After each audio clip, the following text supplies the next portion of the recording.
Hey GYS, welcome to Gotham, FANFICS. Today we will be LISINING to What If Spider-Man Was Teleported to Gotham. Chapter 47, Mercy Hospital. Chapter text. It was Friday. Peter has been rehearsing the plan in his head a million times, to the point that a teacher pulled him aside and asked if he was okay. This was also the first Friday in weeks, no months, that the friend group hadn't gotten Batburger after school. There was a chance that he wouldn't even get to fight Joker, since he was going to be working the perimeter, but that doesn't mean he shouldn't be prepared. Peter had also been hoarding his web fluid. He wanted to be ready for tonight's fight. With everything he heard about the Joker, he wasn't going to be taking any chances. Immediately after school, Peter rushed to the Crime Alley apartment. "Jay, what are you doing here?" He needed to be prepping his suit right now, and as much as he loved the guy, Jason needed to leave. "Waiting up for you, actually." The skunk-headed guy stood up from his chair and approached Peter slowly. Placing a hand on his shoulder, he continued, "No leaving the apartment tonight, okay?" "Fine, fine," Peter smiled, thinking that agreeing would get the guy to leave faster. "I'll just sit in here and rot." "I'm serious, Peter," and Jason never called him Peter, especially like that. "No dumpster diving, no late-night snacks, and if you hear someone screaming, you just lock yourself in a room, okay? You know you're starting to scare me, tic-tac. Plus, with all the new moves I learned, I'll be fine." He smiled and shrugged, trying to seem as calm as possible. Jason just stared at him for a minute, his hand still heavy on Peter's shoulder. Then a small smile bloomed on his face and he gently squeezed Peter. "You're a good kid." He released him and then reached for his helmet, which was on the table, and made his way towards the window. Perched outside, Jason gave him a nod. "Stay inside, kid. Promise."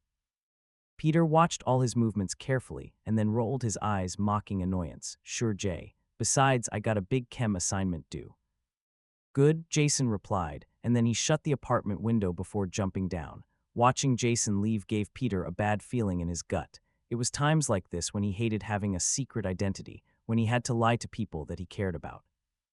But that didn't matter right now. The only thing that mattered was prepping for tonight. Peter exhaled slowly, forcing his thoughts to still. Then, with a practiced flick, he double-tapped the nanotech earpiece.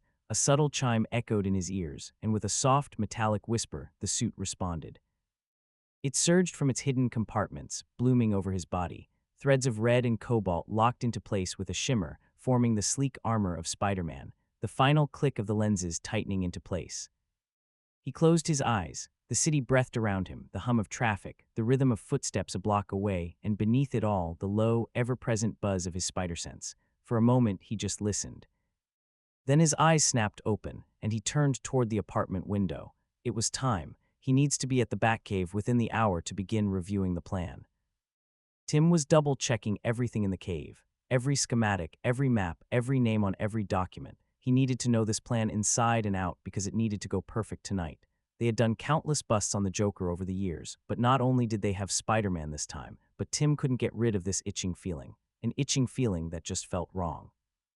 "Tim," Bruce's voice cleared the fog in his mind. "The team is all here. We are going to go over the plan again."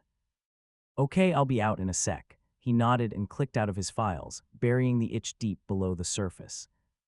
The night air clung to Peter's suit like dew, cool, damp, and thick with anticipation. He crouched low on a rooftop across from Mercy Hospital, hidden in shadow, perched like a gargoyle.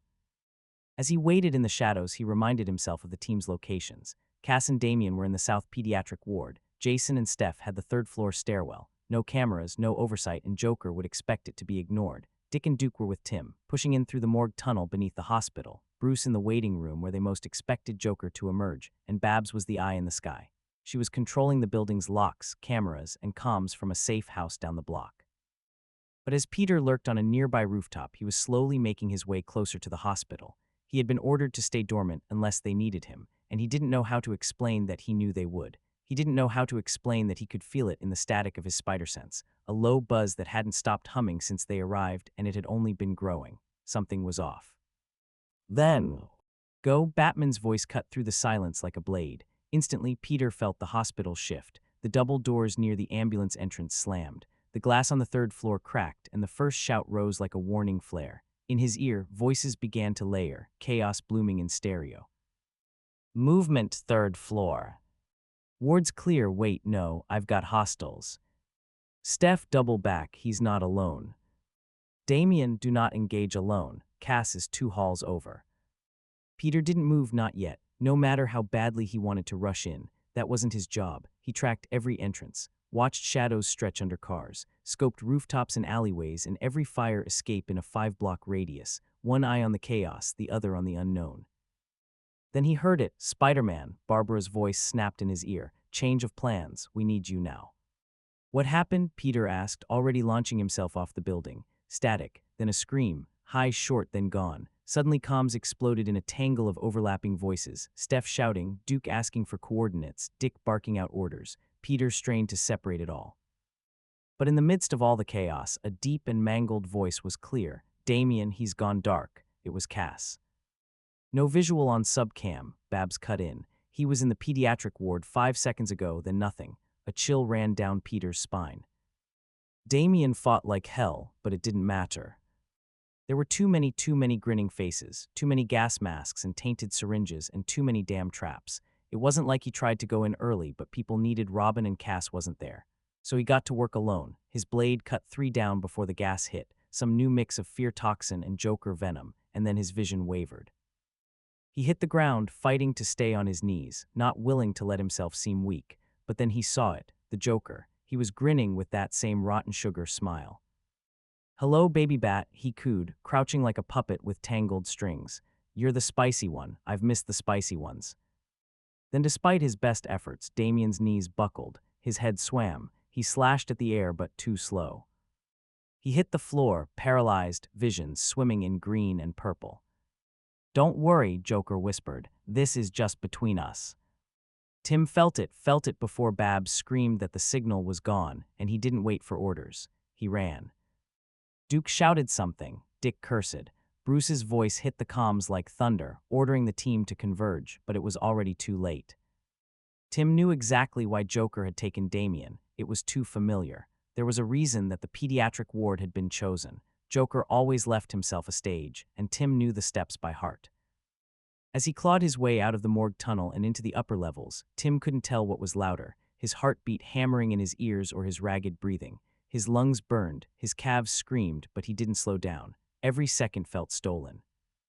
He shoved through the double doors of the pediatric wing, the crash echoing down the hallway. The lights inside flickered, painting the surgical theater in sickly yellow and red. Antiseptic stung his nose, mixing with the sharp bite of iron and something sweeter, cloying, wrong, the unmistakable stink of Joker's candy-laced toxins. And there they were. Damien lay sprawled on the tile, cape twisted beneath him, chest rising in shallow, jerky breaths. Gas shimmered faintly over his face, his eyes fluttering open and closed. Hovering above him like a ghoul out of a child's nightmare was him. The Joker.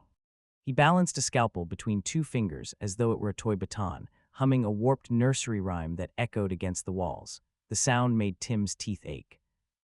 Step away from him, Tim said, though the words scraped raw in his throat. His staff snapped open in his hands with a hiss. Joker froze mid-hum, head tilting. Then he turned. The delighted grin split his face in 2, teeth too white, too wide.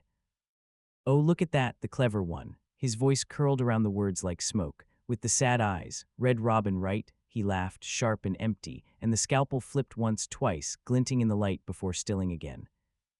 Tim tightened his grip until his knuckles hurt. He could take him. No, he couldn't, not alone, not without backup. Joker thrived on moments like this, when you were outnumbered, outmaneuvered, already bleeding before the fight began. Tim's eyes darted down to Damien. The boy's chest rose shallow. His small fingers twitched against the floor, but he didn't move otherwise. For a fraction of a second, Tim saw himself there. Younger, weaker, pinned under that same fear, paralyzed by not knowing what the Joker would do next. That same helplessness that never really left you. Joker crouched, letting the scalpel draw the smallest amount of blood from Damien's cheek. I don't usually play with repeats, he murmured, gaze flicking back up to Tim.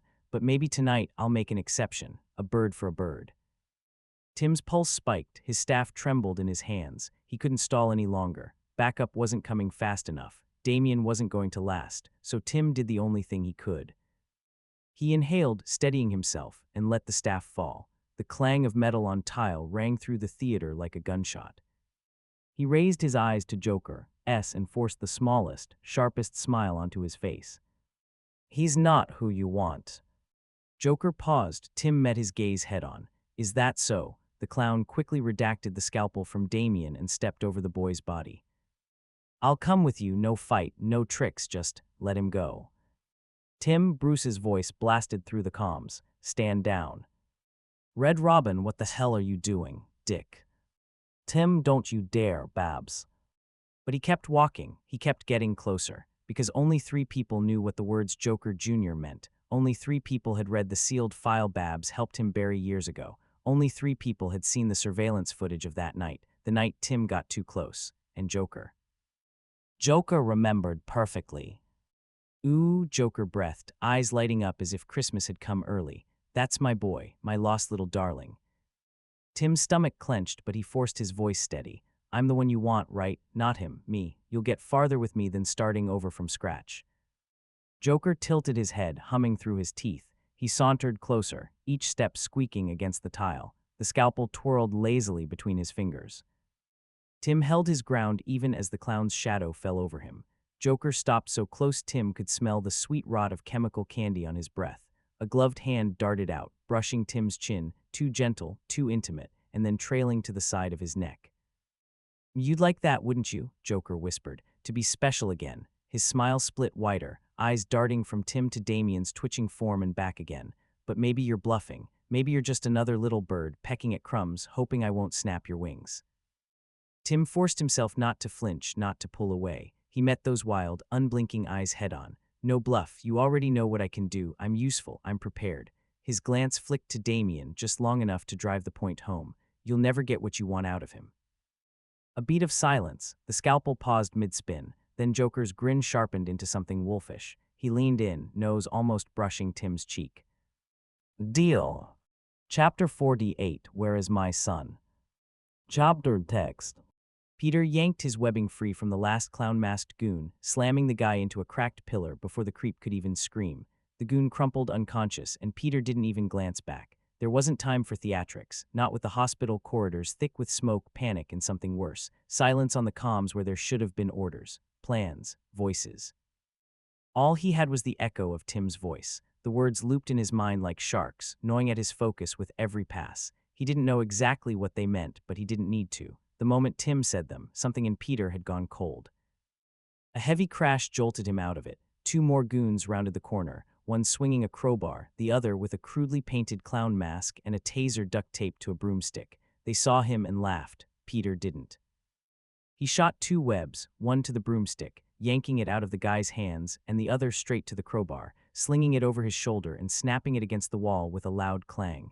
Both goons lunged at once. Peter ducked under the first one's punch, drove his elbow into the guy's ribs, then flipped over him and kicked the second one in the chest hard enough to send him skidding across the floor. More footsteps, shouting. Another pair incoming. Jesus, I might be your guy's favorite. He vaulted onto the wall, ran sideways along the cracked tiles, then flung himself over a gurney as a third clown fired a makeshift flare gun at his last position. The hallway lit up in brief, lurid orange light. "Hey," a nurse cried from the next hallway. "Over here, people are stuck in 4B. "Got it," Peter called, already changing course. He webbed the flare gun out of the goon's hand and somersaulted into the next corridor. A group of hospital staff and patients were huddled in a stairwell, 2 of them trying to push an elderly man in a wheelchair while coughing through the smoke.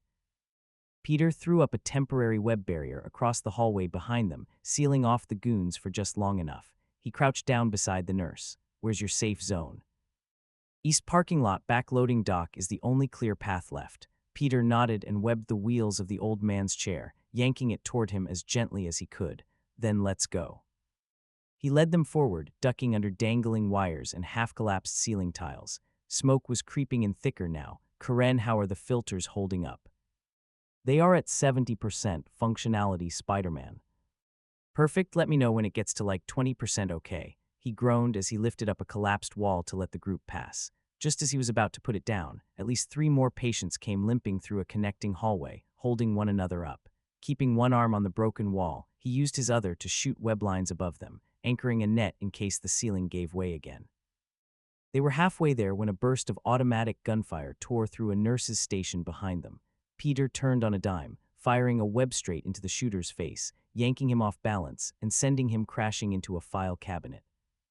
He spun back to the group. "Keep moving, I'll cover you." After they made it through, he used his webs to semi-permanently keep that exit open.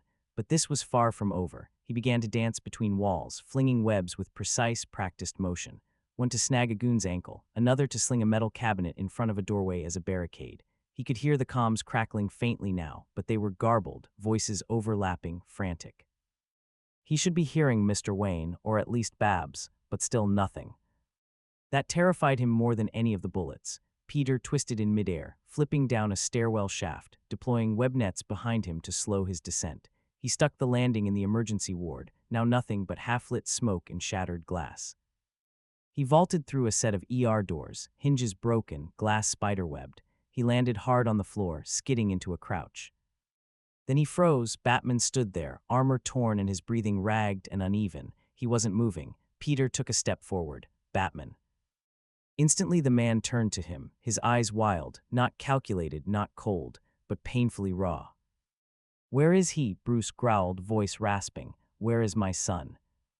Peter stumbled back half a step. He'd seen Batman furious before, but never like this, not frantic, not desperate, and to make everything worse, Peter's spider sense screamed.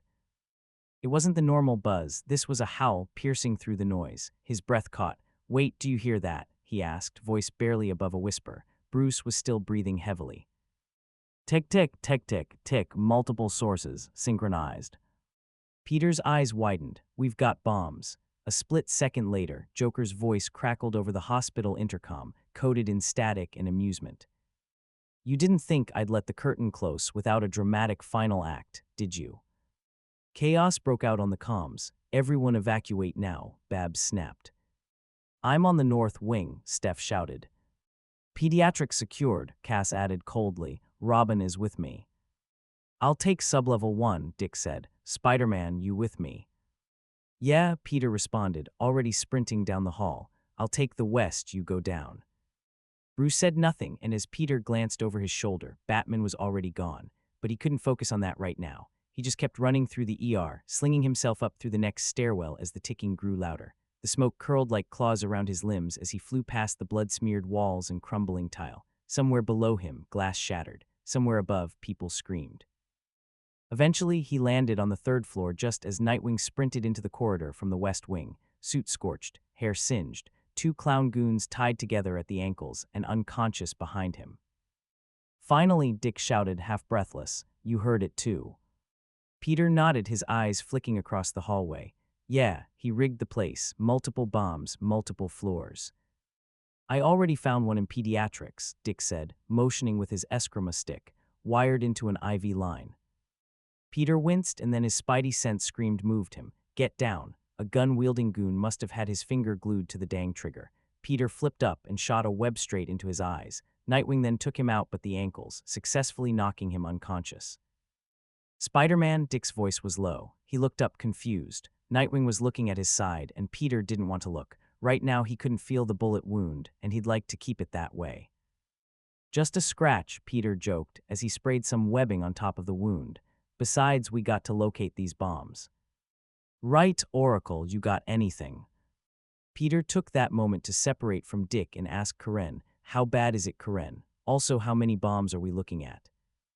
"The bullet missed your major organs. You are very lucky, Spider-Man. I assume with good rest and food you will be good as new in 30 hours. As for the bombs, there are too many for you to disarm. He has them spread too thin, 8 in total. You must focus on evacuating."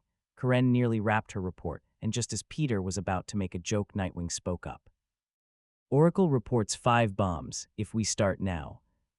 "There are 8, we need to focus on evacuation." Peter instantly cut him off. He never doubted Karen. "Are you sure?" Nightwing asked, clearly skeptical. 100%, Peter reassured him. "Great, guess Joker's been busy." Nightwing breathlessly scoffed with a small quirk of his lips. Peter just shook his head. "Yeah, busy's one word." Later, the pair found a group of nurses and directed them towards the safest route when Dick called out, "Spidey, found one." It was tucked behind a wall panel, crudely mounted with duct tape and candy-colored wires, a little clown face scrawled across the front in black marker. Peter instantly rushed over. 48 seconds, he muttered. "No pressure." "You need help?" Dick asked, dropping beside him. Peter's hands moved fast, steady. "I got it." He took a quick breath and went to work. He tried not to focus on Tim, who was taken by Joker, on the dozens if not hundreds of people left in the building, or on the sick voice in his head that kept trying to convince him that J. Jonah Jameson was right, that everywhere he went destruction followed. Click. The timer froze at 0012. He let out a deep sigh and then stood up again. Nightwing was moving to follow him out the room when Peter turned around. "We can evacuate faster if we split up." Dick stared at him. "You're sure?" He nodded quickly. He had run the numbers in his head, and the hospital was too big and too damaged for them to get everywhere fast enough. Dick didn't argue. They both knew what came next. "We focus on evac," Peter said, already webbing open a vent to shout into. "We split up, clear the upper and lower floors, move as many as we can." Dick's jaw was tight. "You want top or bottom?" Peter threw his mask back on. "I'll take top. I can move faster between floors." Dick nodded. "Don't get fancy." "You either," Peter said, backing up toward a blown-out window. Then he slingshotted himself out the window, into the firelit sky. They had too little time and too many people to save. Smoke stung his eyes as he ran. Bruce shoved broken tiles and concrete aside, using every ounce of strength the suit had left. His mind was cataloging everything automatically. 3 exits, 2 blocked, 1 compromised. Gas flooding through the vents. Structural integrity, seconds away from collapse. None of it mattered, not while Tim was slipping away. He rounded the corner and froze. Joker was there, strolling through the flickering wreckage of the East Corridor, holding Tim Drake by the neck like a trophy. His son's feet dragged behind him, wrists slack, face pale. "No," Bruce whispered, sprinting forward, batarang already in hand. But just as he wound back to release the weapon, a blast went off to his right, rubble rained down, the wall behind him collapsed, and before he could dodge, he was pinned beneath it. His back cracked against the floor, his gauntlets crushed under the weight of debris. He screamed, not in pain but rage. He could see them. Joker turned toward the exit doors, dragging Tim through shattered glass and fire. He turned to face Bruce, his sick grin widening. With deliberate slowness, he pulled a syringe from his coat and pressed it against Tim's throat. "Don't worry, Daddy Bats," Joker crooned, tilting Tim's chin with 2 fingers like a prize doll. "I'll make sure he saves you a seat at the comedy club." Then he drove the needle in. Tim's eyes went wide with terror, then twisted into a laugh. High, empty, broken. A laugh Bruce swore he never wanted to hear again. "No," Bruce roared. He clawed at the concrete until his fingers bled. T-Red Robin. Joker just peeked over Tim's shoulder and smiled while waving. A little gift for Daddy Bats. Then the hospital shook, more charges going off, and Bruce saw Joker disappear into the smoke with Tim's body in tow, with his son. He grit his teeth and screamed, "Oracle, Joker is leaving with him out of the East Corridor. Follow them and do not lose them." He couldn't think straight, and the constant explosions weren't helping. He could hear the helicopter from outside, probably recording the whole mess. Then the ceiling cracked and he heard the distinct sound of the cement caving in nearby. Another explosion went off, and out of nowhere a blur of black and blue came flying out of the east hallway. Dick was unconscious, thrown by the shockwave, and Bruce knew that wall was about to collapse over him. He screamed a slurry of curses as he watched his son lay there, unable to move due to the damaged suit and 200 pounds of rubble lying on top of him. Just as the walls began to screech, a burst of red and blue light tore through the smoke. Spider-Man.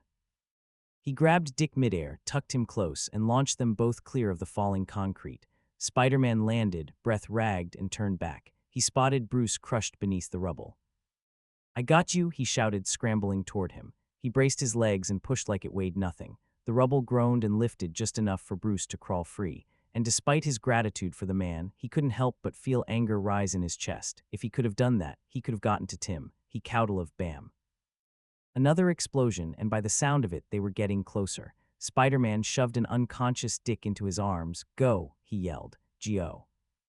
Bruce ran through the smoke as another set of charges blew, and the last thing he saw before he was launched through a door was Spider-Man, crouched in the inferno, webbing up structural beams to hold just one more second, giving Bruce just enough time to make it out. Then collapse, the hospital crumpled in on itself. The comms are filled with static, and no matter how many times they called for Spider-Man, no one answered.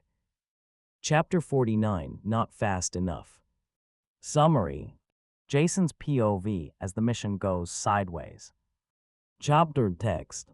Jason wasn't sure how everything went to shit so fast. One second the team was working smoothly, and for a moment he thought things would work out.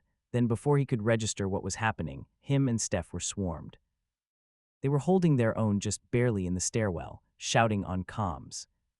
"Someone want to tell me what the hell is going on?" Jason barked into comms, unloading a clip into the swarm. Brass casings clattered at his boots. Steph's staff cracked bone beside him, her braid whipping as she pivoted hard.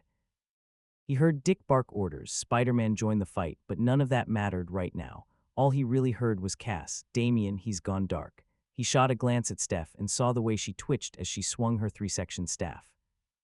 Barbara's voice followed, tight and clipped. "Adjust formation. Everyone converges on fallback points. We need tighter coverage." But not even a second later Babs was screaming again. "Red Robin, return to your post." But there was no answer. Jason and Steph fought their way forward, and eventually they crashed through a side hall and dropped behind a nurse's desk, lungs burning. Steph didn't even bother catching her breath. Her fingers danced over her suit's gauntlet, pulling Tim's comm feed up to audio. "I'm the one you want, right? Not him, me. You'll get farther with me than starting over from scratch." Tim's voice glitched, and then there was static, then a laugh. Jason's vision tunneled. "What the fuck is he pulling right now?" Jason growled as Tim began purposefully arguing to convince the Joker to take him. A million thoughts flooded his mind. Why would the kid, his kid brother, be doing this? Damien was Ra's grandson. Talia would never let Joker keep him for long. But Tim was all brain, the one who saw the angles nobody else did. He was the one they couldn't afford to lose. He felt bile burn the back of his throat as the clown let out a grimacing "deal."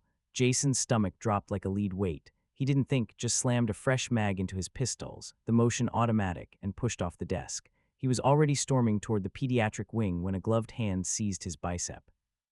"Hood and Steph looked sick. We can't." "The fuck you mean we can't?" He yanked his arm back. "That thing has him. You want me to just let him get taken?" He was fuming, eyes slightly glowing inside his mask from the darkness. He gripped his weapons so hard the gun's handle whined under the pressure. "You think I don't want to run over there?" Steph sounded more hurt than offended, and before she had another chance to speak, a blood-curdling scream echoed through the hallway. Steph twitched towards the sound, eager to help. She shot a glance at Jason. "B will handle it." And then she bolted towards the pain scream, her purple suit catching the flickering light. As she disappeared, Jason paced the narrow strip of tile near the nurse's desk, guns heavy in his hands. His chest was tight, the adrenaline refusing to bleed off. He could still hear it, Tim's voice, sharp but steady, bartering with the devil, and then Joker's laugh. Every nerve in his body screamed to move, to storm that wing, to put a bullet between those rotting teeth before Tim could blink. His muscles twitched with the memory of the last time he'd heard that laugh and been too slow. He could almost smell the gunpowder and brick dust of his own grave. He dug his boots into the floor, forcing himself still. "Stay put, trust the plan." Jason could practically hear Bruce. The words made him want to put a bullet in the wall, but the thing that made his stomach churn was the fact that, for once, Jason wanted to listen. He'd been clawing his way back toward the family, toward something like belonging, and Bruce, grudging, stubborn Bruce, had been meeting him halfway. But this was Two-Face or Black Mask. This was the Joker. Jason dragged a hand down his helmet, breath rattling. Bruce always said, "Don't let him control you." Easy to say when the bastard hadn't blown you into pieces. Easy to say when you hadn't spent years digging yourself out of the dirt Joker put you under. And yet, he wanted to believe Steph, that Bruce would handle it. He squeezed his pistols until his gloves creaked. Storming in would just get them both killed, or worse, give Joker more toys to break. Still, the thought of staying here, of doing nothing, made him want to crawl out of his own skin. He crouched behind the desk, forcing air in and out of his lungs. His heart hammered, each beat whispering, "Move, move, move." Jason lifted his gaze toward the pediatric wing, toward that faint hum of Joker's laughter leaking down the corridor like poison. He clenched his jaw, teeth grinding. "Trust Bruce," he muttered to himself, bitter as bile. "Trust the plan, don't give him the win." But deep down, Jason knew it was a losing battle.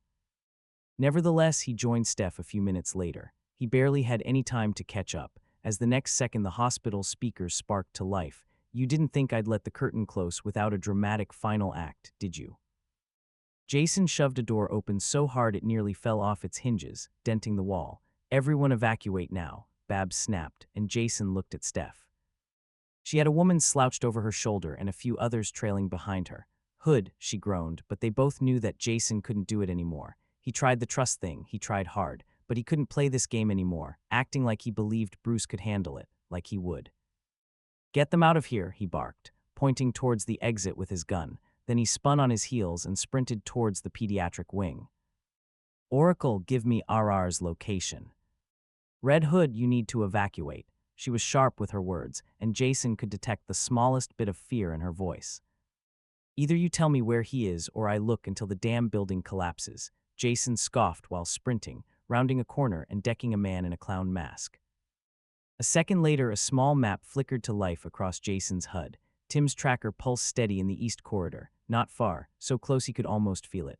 Jason pushed forward, boots hammering against broken tile, weaving past dangling wires and the smoke-choked debris of the pediatric wing. Then the world ripped sideways. A bomb detonated somewhere ahead, the shockwave shuddering through the walls. The ceiling groaned once, then gave way. Concrete and steel crashed down in front of him, the entire passage swallowed by fire and dust. Jason skidded to a halt, cursing as he threw an arm up against the heat. The HUD map jittered, Tim's dot still pulsing just beyond the rubble. Too close to lose now. Fuck, Jason spat, his voice echoing in the helmet. He glanced at the sealed corridor, then at the cracked window to his right.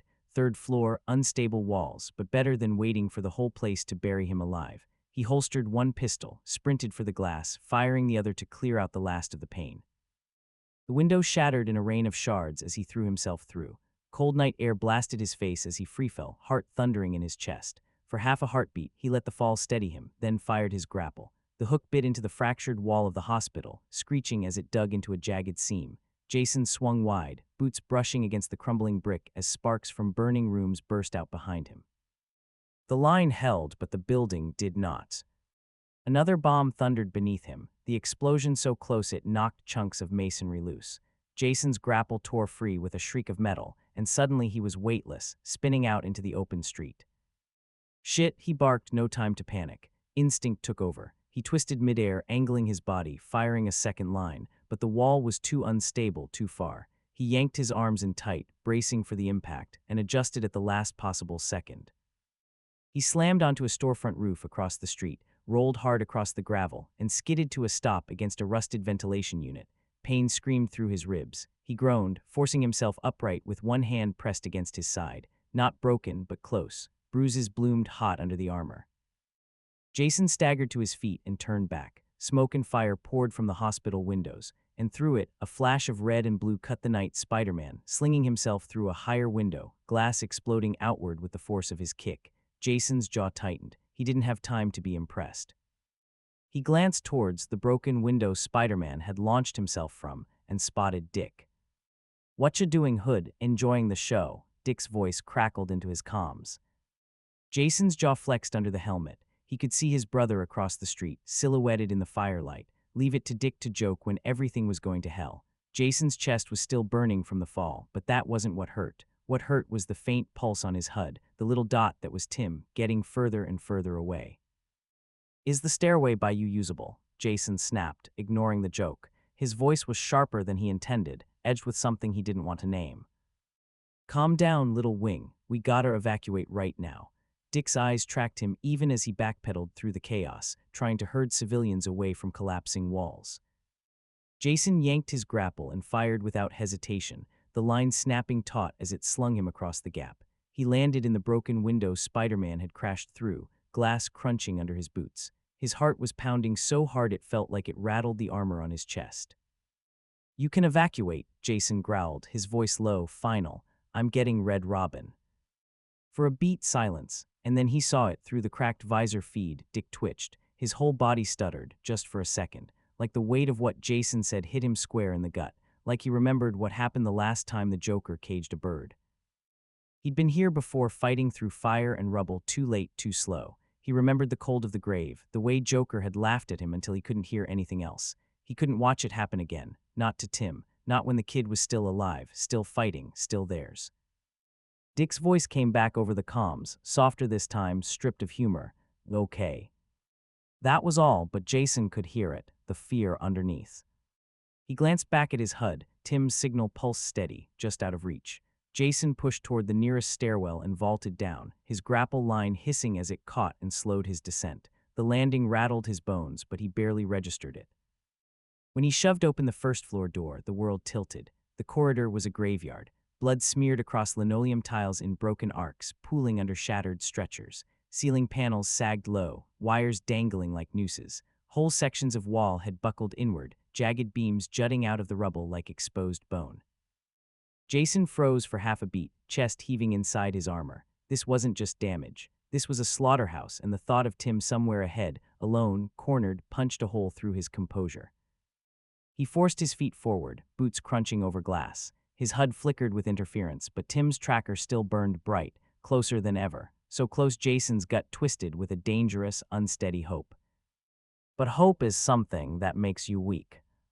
And yet here he was, letting it gnaw at him again. The tracker still blinked steady in his HUD, closer with every step. The wreckage around him blurred into noise, blood, fire, shattered walls, because that dot meant Tim was still here, still savable. Jason's chest burned with it, that dangerous, stupid thing. Maybe this time he wouldn't be too late.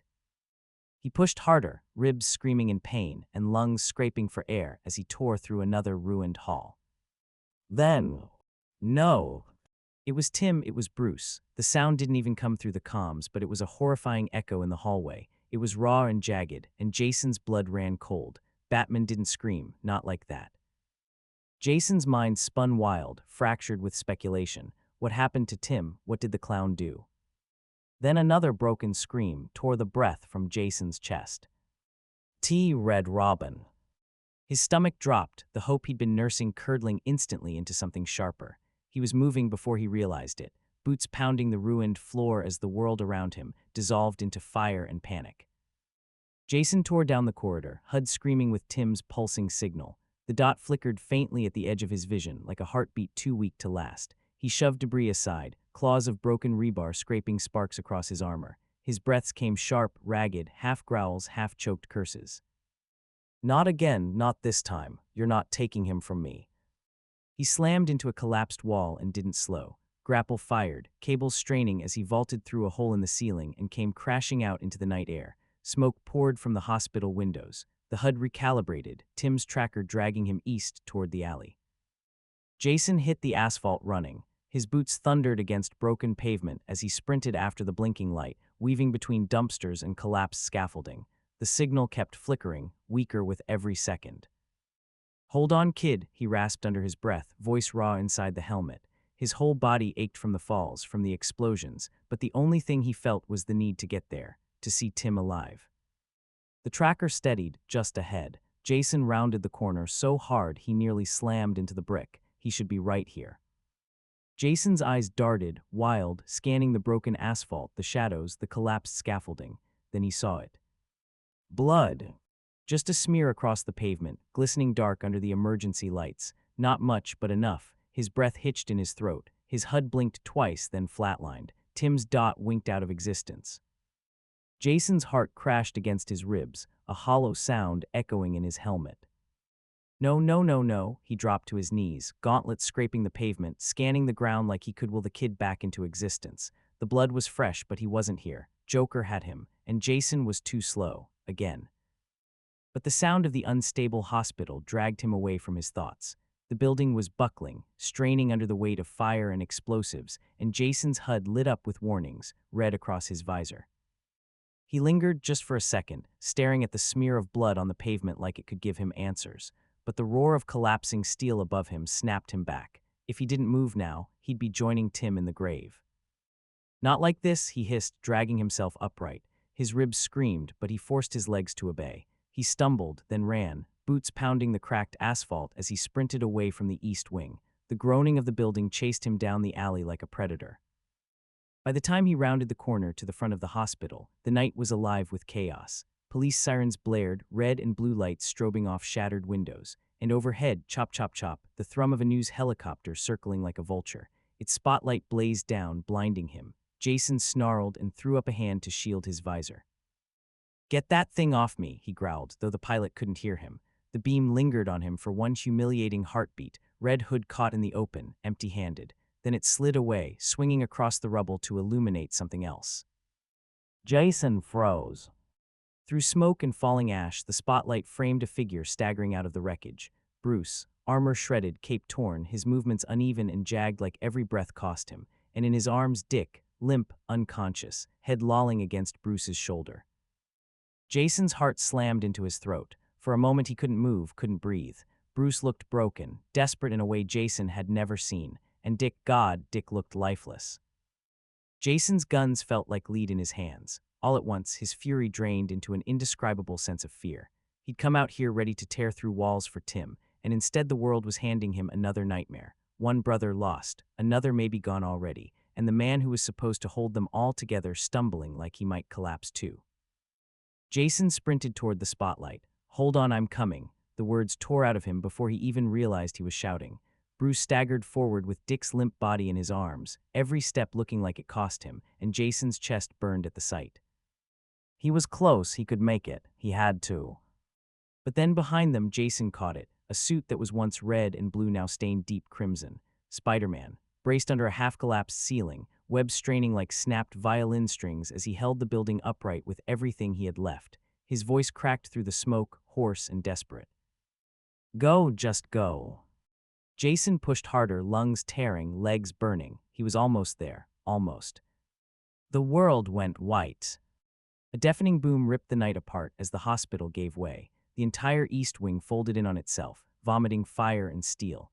Jason skidded to a stop as rubble came down in a crushing wave. Bruce barely stumbled clear, shielding Dick's body with his own as the collapse chased him out. And Spider-Man. Jason saw him fall to his knees, arms trembling, the weight of the building finally winning. The last thing Jason heard before the inferno swallowed him whole was a strangled scream. His throat closed, not from the spreading smoke or debris, but from an indescribable feeling. He staggered forward 2 steps before the heat drove him back. All he could do was watch. He was too late, again. Spider-Man's scream would haunt him the way another had, years ago, except that one was his own. Chapter 50, The Search Begins. Notes. See the end of the chapter for notes. Chapter text. This was a part of the job Barbara hated. No matter how much she wanted to help, to cradle Dick's body as Alfred connected him to a monitor, to hold Stephanie as she fought tears, to hold Jason's hand as she saw him stare at a weak and bloodied brother, his own hands red with blood. She couldn't. She couldn't leave the clock tower. She couldn't console them because that would mean leaving the clock tower. And leaving the clock tower meant giving up on Tim. That would mean that the next time she saw that insomniac, he would be painted white and laughing emptily. So no matter what horrible feelings she had in that moment, she glued herself to her chair and worked on tracking down Red Robin, Bruce's son, her friend. Bruce was sitting at the back computer working with Barbara to find Tim. They had no idea the Joker's plan would be so elaborate, and there were still so many unanswerable questions. As Barbara combed through CCTV footage, Bruce was scanning paperwork, trying to find where Joker's new hideout would be. The old headquarters were checked by Babs immediately after the first bomb went off, but it was just a diversion. Joker's usual underground headquarters were empty. No henchmen, no boxes, as if it was cleaned out seconds before the attack started. Bruce groaned as he grabbed a fistful of his own hair. His frustration was beginning to boil over, but a shuffling from behind him made him whip his head around. Dick had rustled in the medical cot he was laying in. His son was knocked unconscious by a blast and had only a minor concussion. As Bruce carried him out of the collapsing hospital, he saw all the blood he had on himself and nearly cried. But most of it wasn't his own, and Alfred had ensured the team that there was no internal bleeding. His injuries looked far worse than they were. Bruce eventually turned back to face the screen and continued working on tracking down the new HQ. He rifled through piles and piles of leases, policy reports, social media posts. He was looking at everything. He just needed one single threat to pull at. After 20 minutes, he sent Cass out to scope a building near Gotham University with suspicious activity, but it was just a fraternity event. Duke went out next, trying to use his ghost vision to locate Tim, but too much time had passed since the building collapsed. Bruce told him to come back after, but he still hadn't shown up. He was running through Gotham looking for Tim, and Bruce let him. "Looks like you need some help." A soft groan came from behind him. Bruce flung his body around and saw Dick was limping over. He instantly rushed over, holding his son's face. "You shouldn't be up, chum. Concussion protocol says rest."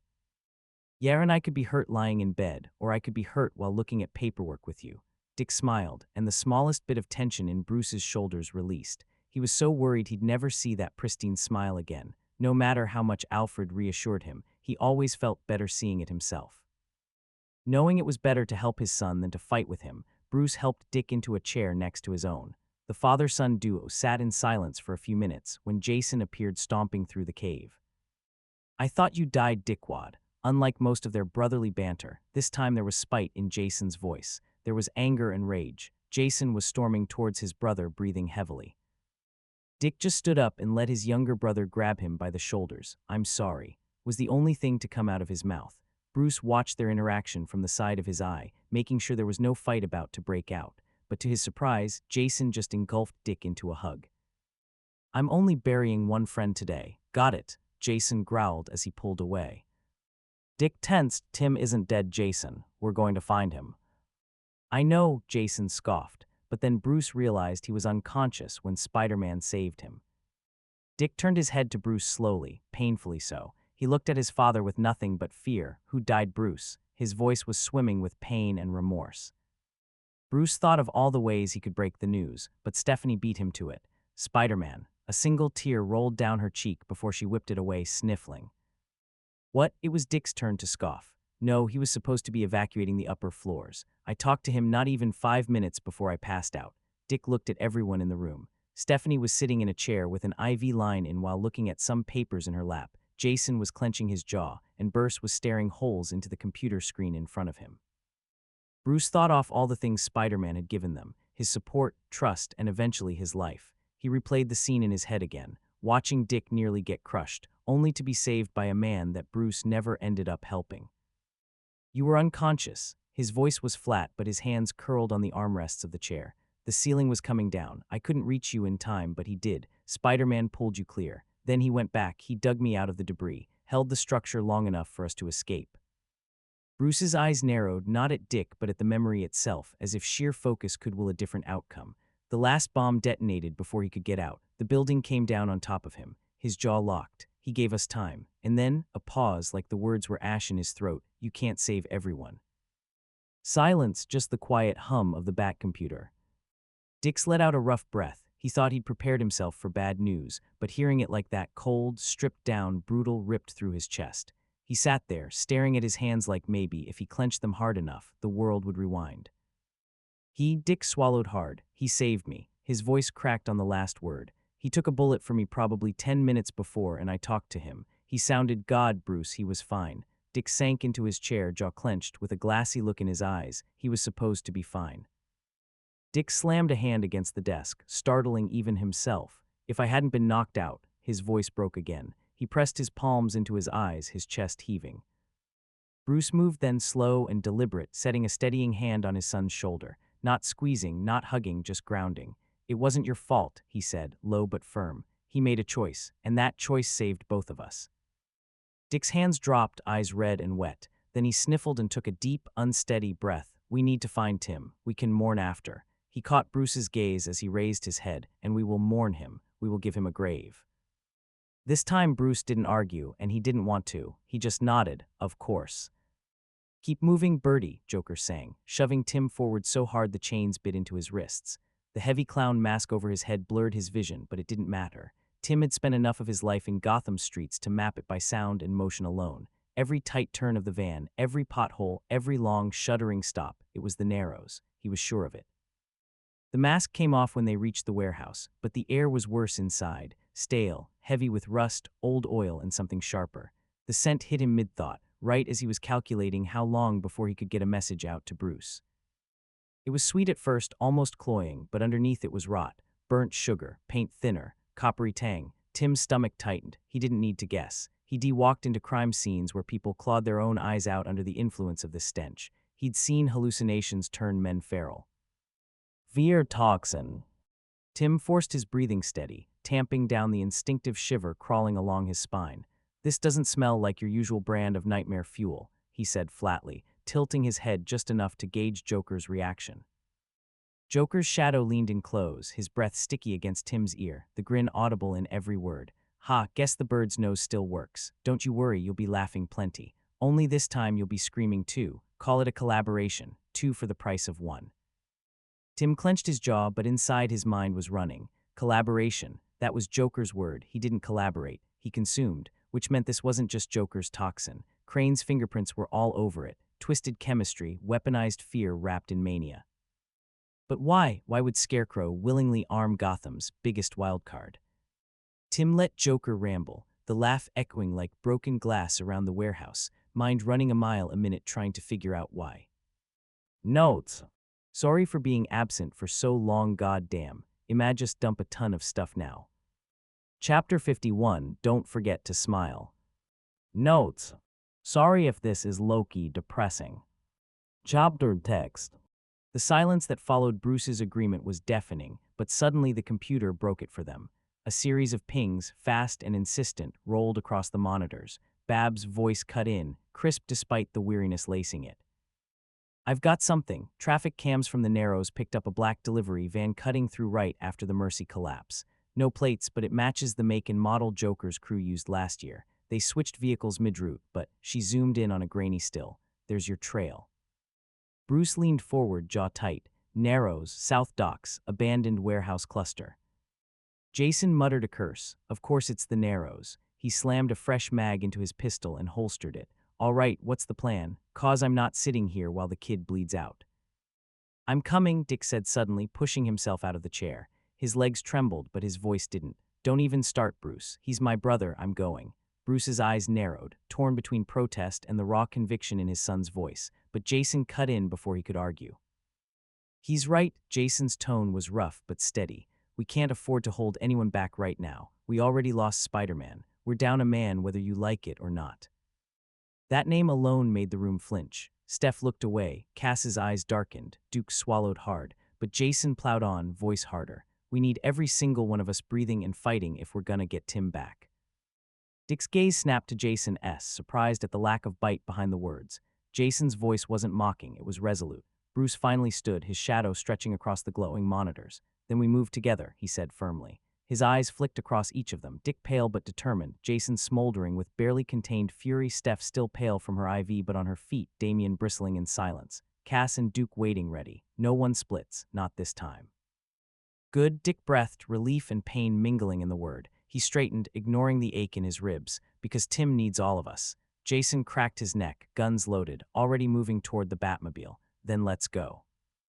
And for the first time since Mercy, there was no hesitation. Just a singular purpose pulling them all toward the Narrows. On the other side of Gotham, though, there wasn't as much resolution. Buried under thousands of pounds of rubble, Peter laid there unconscious, the weight of the collapsed hospital causing the rubble to creak more. The ground cracked and then collapsed like a cavern. Peter's body was launched downward. The sudden drop snapped him awake, his eyes flying open just as his spider sense screamed.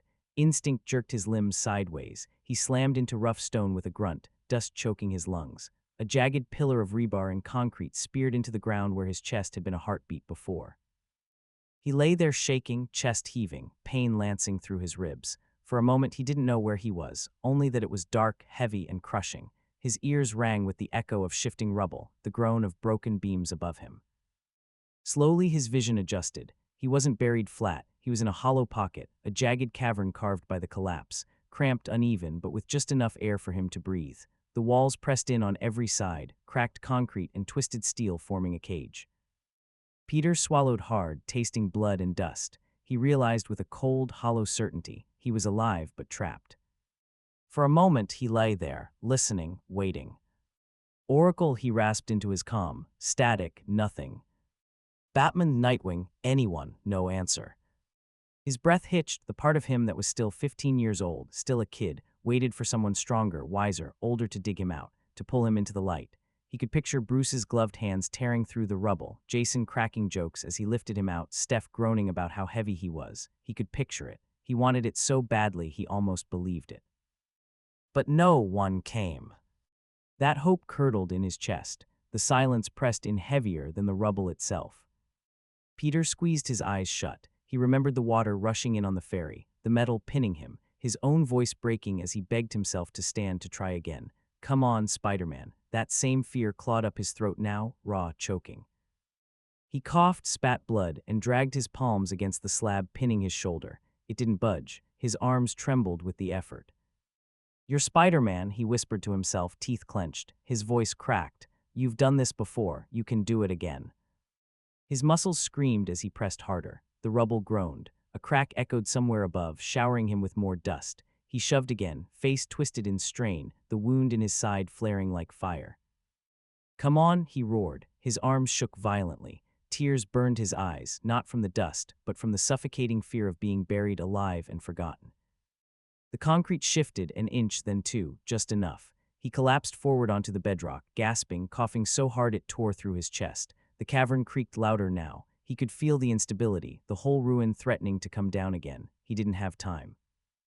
Peter staggered forward, legs trembling, crawling over jagged beams and shattered tile. Each movement hurt, but he forced himself to keep going. His spider sense guided him toward a jagged tear in the wreckage, a faint draft of cold Gotham air filtering through. He pressed forward, bloodied and shaking, but alive. No one had come for him, but he didn't have the privilege to waste time on that. Tim was out there, and god damn it, he was gonna keep his friend alive. The entire force of the Bat family was rushing towards the Narrows at an unprecedented speed. Engines tore through the Gotham night, the Batmobile leading with bikes flanking close behind. No one was quiet on the comms anymore. Barbara was back at the clock tower, fingers flying over keys, her voice like flint in their ears. Warehouse in the Narrows, heat signatures, movement consistent with Joker's convoy. It's him. The silence that followed was heavier than words. Every one of them knew what that meant, a trap, but none of them slowed. The Batmobile's headlights cut through the fog like a blade as the team fanned out. The warehouse loomed ahead, rusted and skeletal, its broken windows flickering with faint light. For a heartbeat, everything was still. Then Bruce raised a gauntleted fist, and the silence shattered. Cass was the first through, silent as a knife. She slipped into the shadows, and a heartbeat later, the crunch of bone echoed from the far side of the building. Damien followed, short blade flashing as he tackled the nearest goon, snarling. Jason and Steph crashed through a side door, the impact sending rusted hinges flying. Gunfire barked from Jason's pistols as Steph's staff cracked against ribs and skulls in brutal rhythm. The warehouse roared alive with chaos. Dozens of Joker's men poured from the dark, garish masks grinning under the flicker of fluorescent lights. Chains rattled, pipes slammed, and laughter echoed through the cavernous space. Bruce hit the first wave head-on, his strikes precise, breaking arms and shattering kneecaps in a blur. Beside him, Duke's powers lit up the gloom, ghost vision burning through shadows, his fists glowing faintly as he tore through two men at once. North corner guns, Barbara's voice snapped through the comms. Jason pivoted instantly, unloading a hail of bullets toward a scaffolding where masked shooters were lining up. Steel sparked, wood cracked, and two men toppled screaming into the chaos below. Steph swept low, her staff snapping the legs out from under another thug. She swung the staff upward, catching him in the jaw with a satisfying crack. Cass vaulted over a steel girder, landing silent behind a cluster of henchmen. She dismantled them in 3 heartbeats, 1 throat jab, 1 dislocated shoulder, 1 sweep of the legs. The 4th turned in panic, but Damien already had him, blade at his throat, grin feral. He kicked the man unconscious.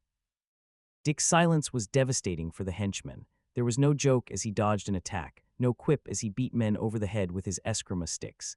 He didn't have time for that, not now, not when Joker had Tim strapped down somewhere in here doing God knows what to him.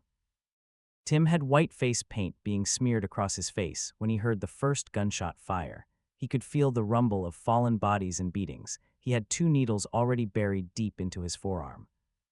He wanted to throw his body towards the Joker, but every time he had a bit of fury burn inside of him, enough to fight. Joker would inject him with more venom, and he would sink back into his chair with a muffled cry. The chains that handcuffed him to the seat were cutting into his skin, and the leather headstrap that held him down was bruising.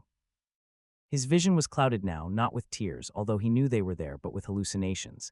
He tried so hard to fight it, to ignore the images flashing through his mind. His parents, his family, people he couldn't save. So when he saw Bruce run through the door, he gave in. He gasped through the pain, calling out, "B."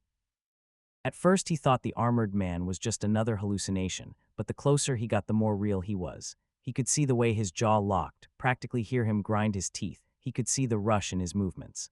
For one twisted second, he thought Bruce was going to rip him out of the chair. He thought he was going to get to him, maybe beat the Joker until he couldn't think straight.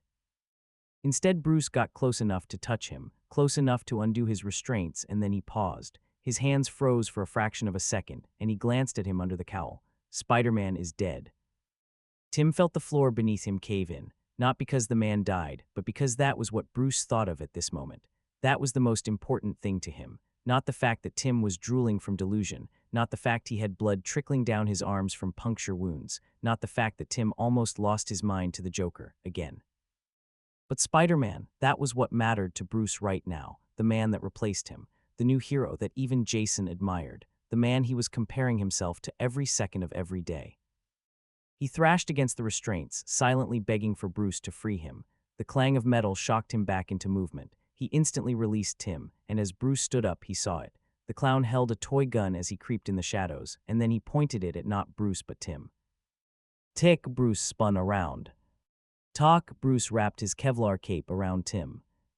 Boom, the gunshot ripped through the air, and for a second Tim thought Bruce was fast enough. But then he heard it, a soft, disgusting trickle of blood hitting the floor. Bruce stumbled to the side and his hand flew to his throat. The scene was too familiar, all of this was. Bruce tried to stay standing, but he staggered forward until his knees hit the ground. Tim instantly tried to rush over, and that's when he saw his face. Bruce had a pool of blood pouring from his neck, and as much as he tried to scream, to fight, to call for backup, he couldn't do it. All he could do was laugh. A hollow sound filled the small room in the warehouse. Every time he tried to cry, to say a word, it got caught in his throat and twisted into a cackle. The click of shoes forced him to tear his gaze away from Bruce's bleeding body. Joker was skipping in front of him, still holding the toy gun. He pressed the barrel to Tim's head and then teased, "No, no, no, don't be sad." The more Tim tried to cry, the louder his laughter got. "There you go, Birdie." Joker leaned down and spun the gun around. Then he picked up one of Tim's limp hands and placed the toy weapon in it. There was a loud scuffle directly outside the door now. "Oh, time for the family reunion." Joker stepped back, but then took a quick skip forward and pressed both his pointer fingers into the edges of Tim's mouth and twisted it upwards. "Don't forget to smile." The next second he was gone, disappeared into the shadows. And then it happened. Dick burst through the doors, Damian and Jason flanking his sides. He looked back down to his father's body and noticed the fact that his chest wasn't rising anymore, and he opened his mouth to speak, to cry, to say something, but all that came out was a screeching laugh. He tried to let them know what happened, to explain that Joker was just here a second ago, but instead he laughed. And the angrier he got that he couldn't speak, the louder he got. Red Robin, what? Dick was the first to speak as he took a timid step towards them, but then he too noticed the lack of movement from Bruce, and he was running. Hey, B, hey, Oracle, we need medical assistance." His red eyes looked at Tim, and then glanced down towards the toy gun in his hand. Jason was on him in an instant. He kicked the weapon out of Tim's hand so hard he nearly broke the bone. "What the fuck did you do?" Damian dropped to his knees by Bruce, and his small hands pressed harder into his father's throat to stop the bleeding. Jason hauled Tim up by his collar and screamed, "What did you do?" Over and over the sentence rang in his ears. Even as he closed his eyes, he heard it. He heard Jason screaming, Damian's soft sniffles, and he felt the hands on his collar. Chapter 52, The Cure. Notes. See the end of the chapter for notes. Chapter text. By the time Bruce burst through the doors of the desolate room in that abandoned warehouse, he knew something was wrong. The light inside was dim, one flickering bulb hanging from a chain. In the center of the concrete floor, Tim lay tied to a gurney. His skin was pale, he had a thin trail of blood in the crease of his elbows from where needles had been recklessly shoved, and lips stretched into an unnatural grin. The laughter, thin and hollow, cut straight through Bruce's chest. He scanned the room looking for any sign of Joker as he ran towards his son. He didn't even realize his hands were shaking until he was releasing Tim from his restraints. "Batsy, Batsy, Batsy," Joker's sick voice giggled. The soft edge of his voice shook any hope Bruce had. His head shot up as he cut the leather head strap off of Tim, and he looked straight at his son's capture. "You know what they say, don't you?" Joker was slowly backing into the shadows. "Fool me once, shame on you," the sound of boots echoed. A dozen goons flooded through the back entrance, clown masks gleaming, machetes and crowbars catching the light. Joker's smile stretched wider. "Fool me twice, shame on." May Bruce finished. Nightwing South Corridor. He growled into the comms as he stood in front of Tim's limp body, still laughing. The men came for him like a pack of hungry snakes, but Bruce had only one plan: get his hands on the clown. Blinded by rage, he flew through the men, never letting his eyes off the white face paint and crooked smile.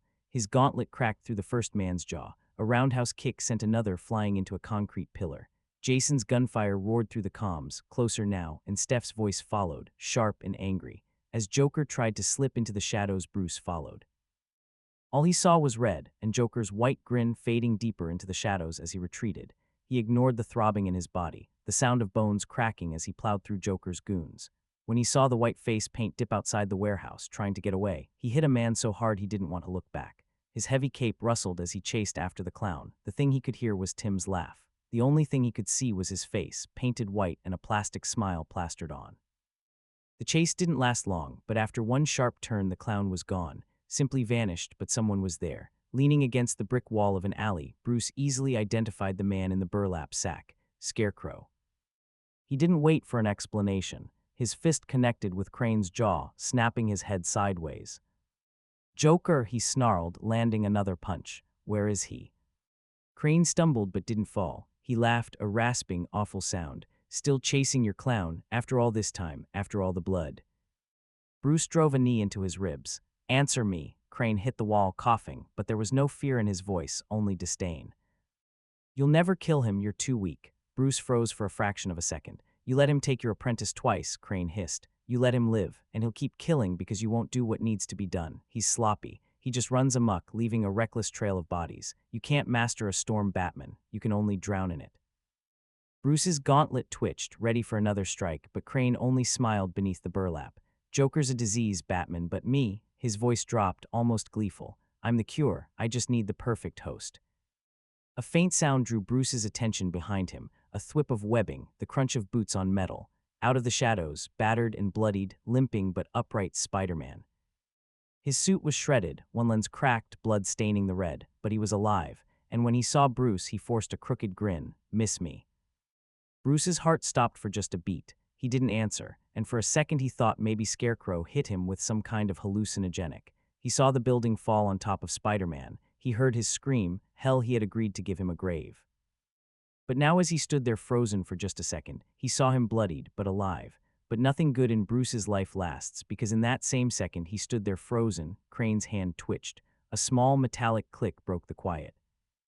His eyes darted back, just in time to see the glint of a compact injector sliding from Crane's sleeve. "And there it is," Crane murmured, raising the device, fear-given form. "Hope that refuses to die." Before Bruce could move, the dart hissed through the air. The dart landed right in between Peter's ribs. He staggered mid-step, eyes wide, one hand clutching his ribs. What? Bruce instantly abandoned Scarecrow, and he ran towards Spider-Man. He was overwhelmed with fear, worry, and every cruel emotion ever created.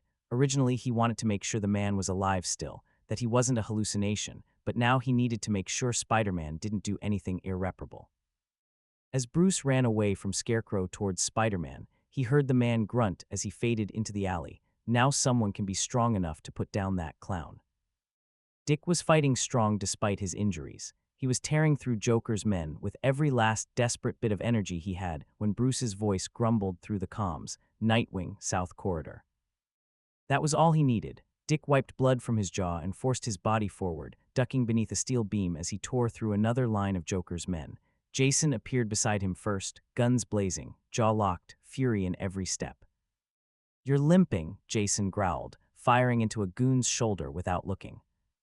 "And you're shooting loud," Dick shot back, breath ragged, "but thanks for the concern."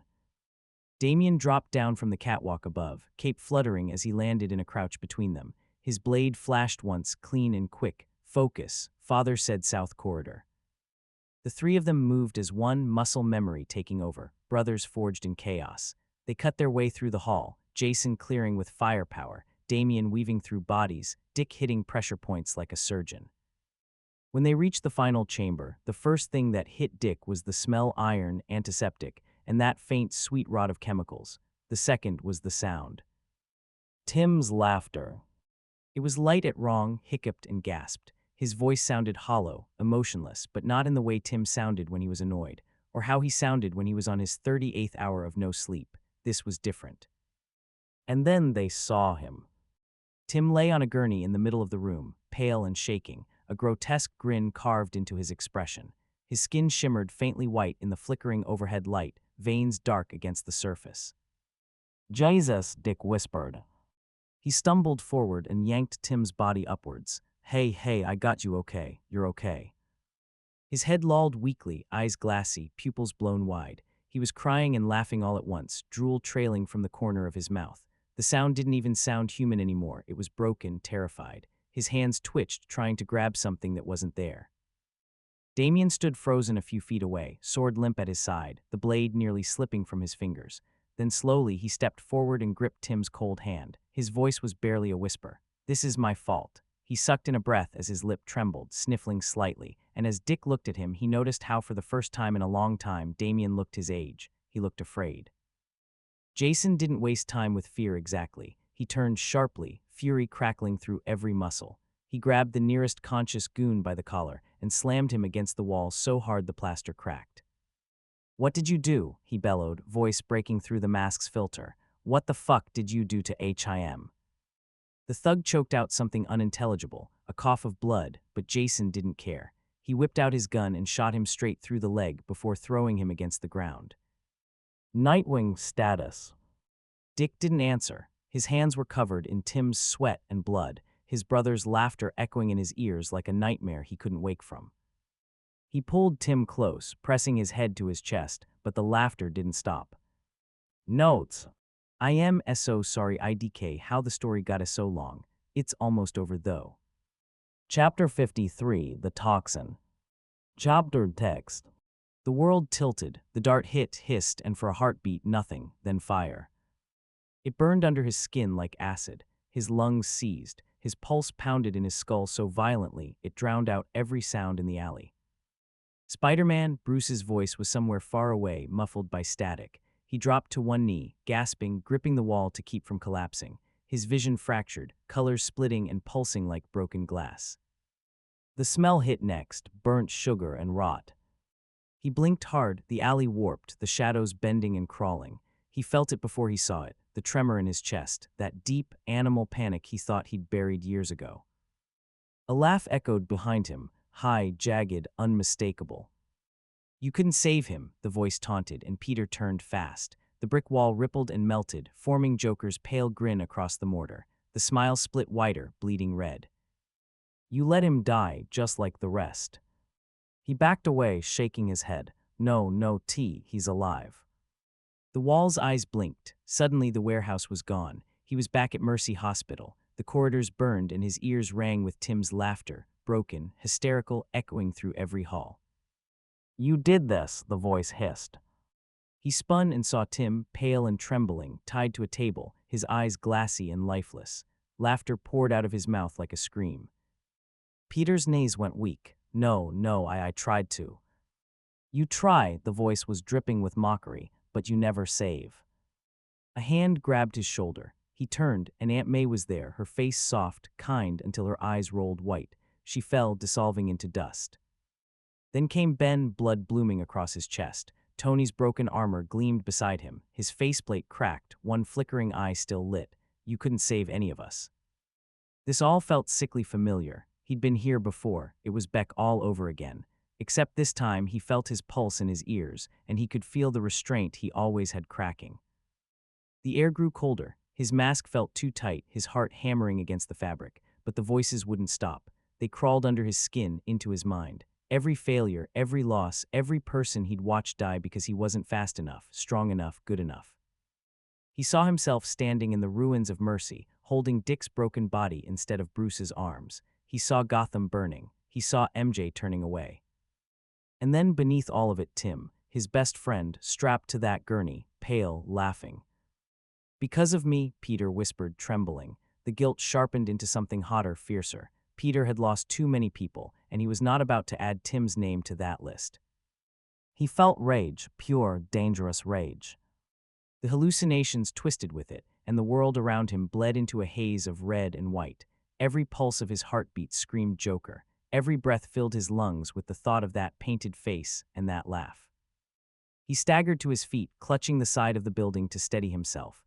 Hands reached towards him. They were supporting, but all Peter registered them as was a distraction. He barely touched the man, he barely nudged, but he went flying to the ground. Gotta find him, Peter mumbled like a sick mantra. He flexed his hands. Web shooters hummed faintly, sparking back to life. His vision was a storm of blood and fear, but one thing burned clear through it, Joker's face. He launched himself upward, cracking through the metal fire escape as he climbed. "I'll find you," Peter growled, voice low and shaking. The toxin pulsed through his veins, whispering lies and feeding his fury, but he didn't care. He fired a webline toward the skyline, eyes burning red through cracked lenses. He was terrified, he was furious, and now he was hunting. Move, move, move, Dick's voice cut through the chaos, rough with adrenaline. Smoke and muzzle flashes filled the air as he half-dragged, half-carried Tim toward the exit. Tim's laughter still spilled from him in broken, hollow bursts, his body convulsing every few seconds. Jason and Damien flanked them, tearing through Joker's goons like wolves protecting the wounded. The rest of the Batkids spread wide, cast a blur of motion above them, Steph covering with sharp, rhythmic hits that echoed through the metal rafters. Red Robin secured, Dick barked into comms. We're heading for extraction. Copy, Barbara's voice came through, crackling. Perimeter team is holding, just get out of there. They burst through a line of fallen crates, bullets sparking against the concrete. Jason shot out a suppressive burst toward the far end of the warehouse and shouted over the noise, I got rear guard, let's move. They were maybe 10 feet from daylight when the air filled with that awful, stuttering laugh. Leaving already. Joker stepped out from the haze, limping but grinning, a revolver painted like a toy dangling from his fingers. His face was still streaked with grime from Mercy Hospital, hair matted and eyes wild. Come now, Batsy's brats, he crooned, tilting his head. After all this effort, don't you want to hear the punchline? Jason raised his pistols instantly. One more word, you son of a bitch. Oh Hood, Joker's laugh was sharp and wet. I missed that fire, so loyal, so predictable, Daddy's favorite rabid dog. Jason's finger twitched over the trigger, and Joker's gaze slid toward Dick and the limp figure in his arms. Oh, look at that. Junior looks a little pale. Need a doctor. Oh wait, Mercy's closed. Jason started forward. Steph grabbed his arm. Don't. But it was too late. The skylight nearly exploded. A thunderous crash split the air, raining glass and light. For a heartbeat, no one moved, every head snapping upward, then something hit the ground so hard the floor cracked beneath it. A blur of red and blues. Crack. Joker's head snapped sideways, a sound like a bone bat breaking. His gun spun across the concrete. For the first time in anyone's memory, Joker didn't laugh right away. Holy, Jason stopped cold. Because standing over Joker, breathing hard, shoulders shaking, lenses cracked and glowing faintly red, was Spider-Man. Alive. He was bloodied, the metallic blue of his suit was covered in a soft, steady stream of blood, but he was undoubtedly alive. Cass twitched forward and Damien clutched Tim's hand again. Impossible.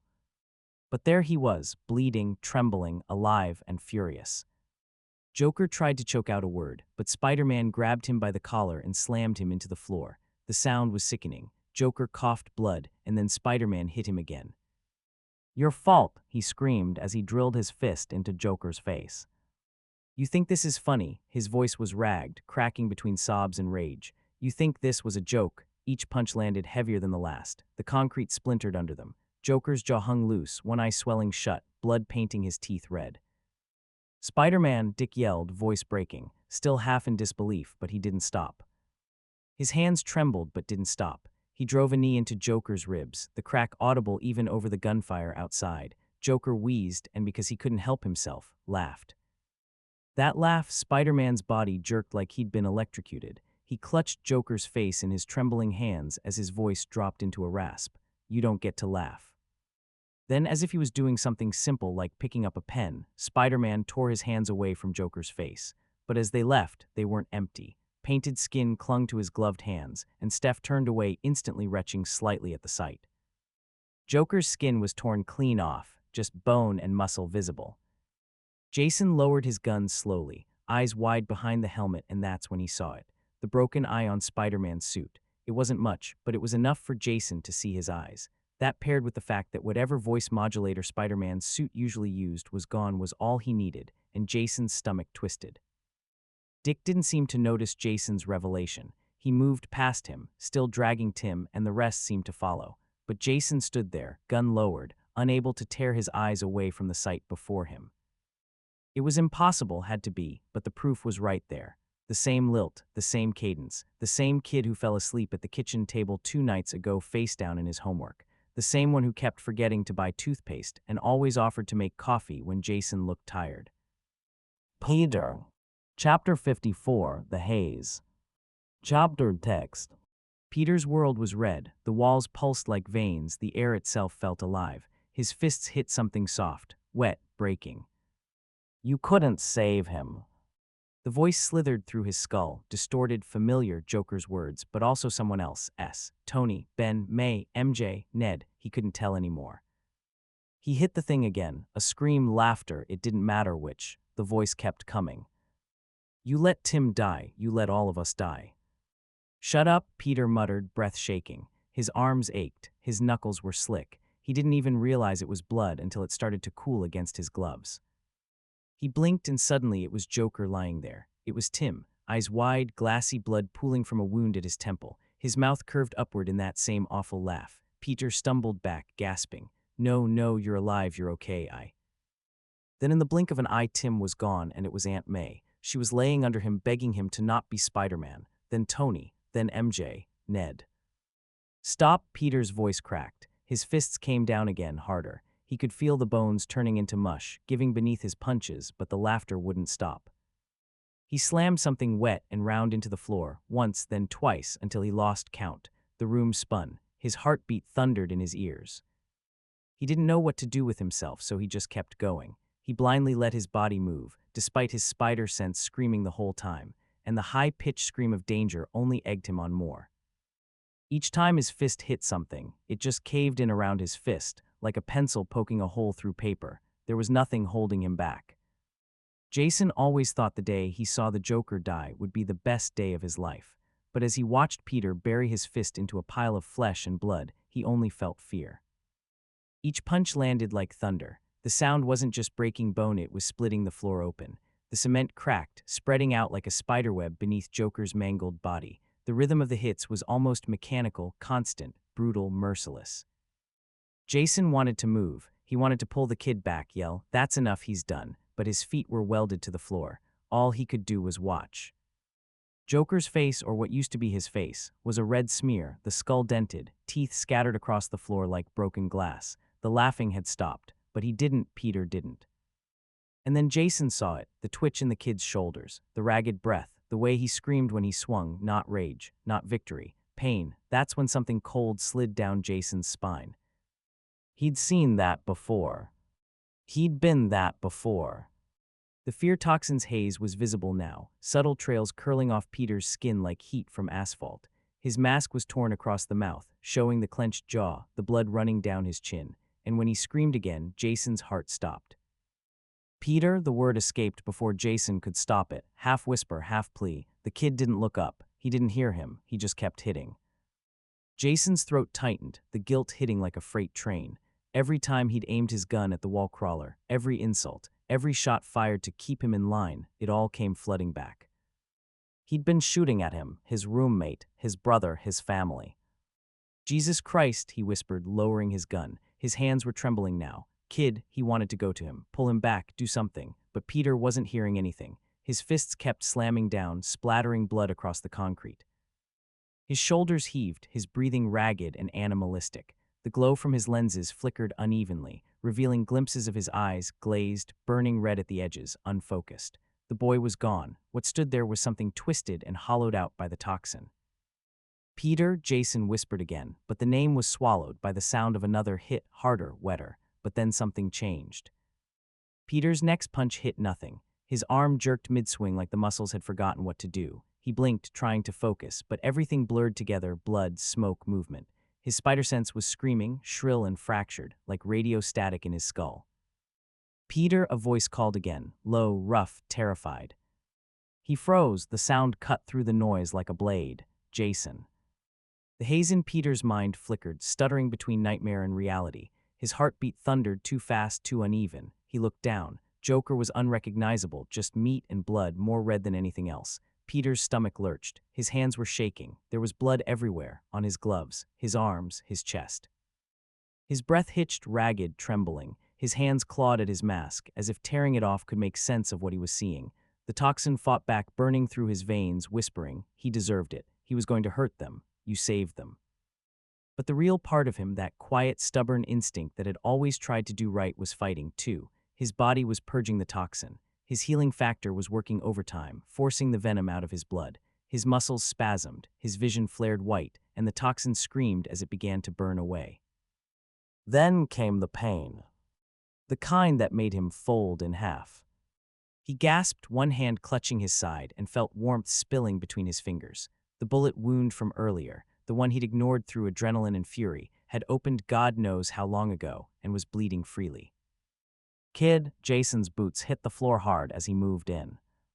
Jason caught him before he hit the ground. Up close, Peter was pale, skin clammy, eyes glassy and unfocused behind the cracked lenses. He was muttering nonsense under his breath, shaking so hard Jason could feel it through the armor. Hey, look at me," Jason barked, his voice softer than it should have been. "You with me, kid? Breathe." Peter's eyes glanced back towards the pile of mush that was the Joker, and he let out a horrified cry. "Hey, come on, you're fine, don't look at that, kid, okay?" Jason tried to reassure Peter. He tried to soothe him, but Peter couldn't tear his eyes away from the blood. It was everywhere, his hands, the floor, the walls. Peter blinked slowly, his voice slurred. Did I? He's not." Jason's throat tightened. "Don't worry about him. He didn't dare look at the mess behind them. You're hurt bad, we gotta move." Peter's fingers twitched weakly, grasping at Jason's brown leather jacket, smearing blood. I didn't mean to." "I know," Jason said. "I know you didn't, kid." Peter's breathing hitched again as Jason stood up, lifting Peter's body with him. His body went slack for a second before he jerked, trying to stay upright. I tried to stop, couldn't. Jason could feel the kid's pulse weakening under his gloved hand. He pressed harder against the wound, ignoring the way Peter flinched, and he cursed under his breath. "You're bleeding out. Stay awake, you hear me." "What did I do?" Peter mumbled as he went slack against Jason. Hey, Jason barked. It was harsher than he meant, but it was enough to keep the kid awake. "You didn't do anything, okay? That was me." Jason unholstered a gun and shot it into the wet pile of flesh. "See, dead, that's on me." Peter weakly shook his head as Jason carried him out of the warehouse. No.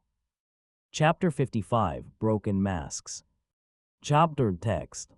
Crane moved like a shadow through the smoke after shooting Spider-Man. He unsheathed a scythe from his coat and looked at Bruce. "You know, I used to admire you, Batman."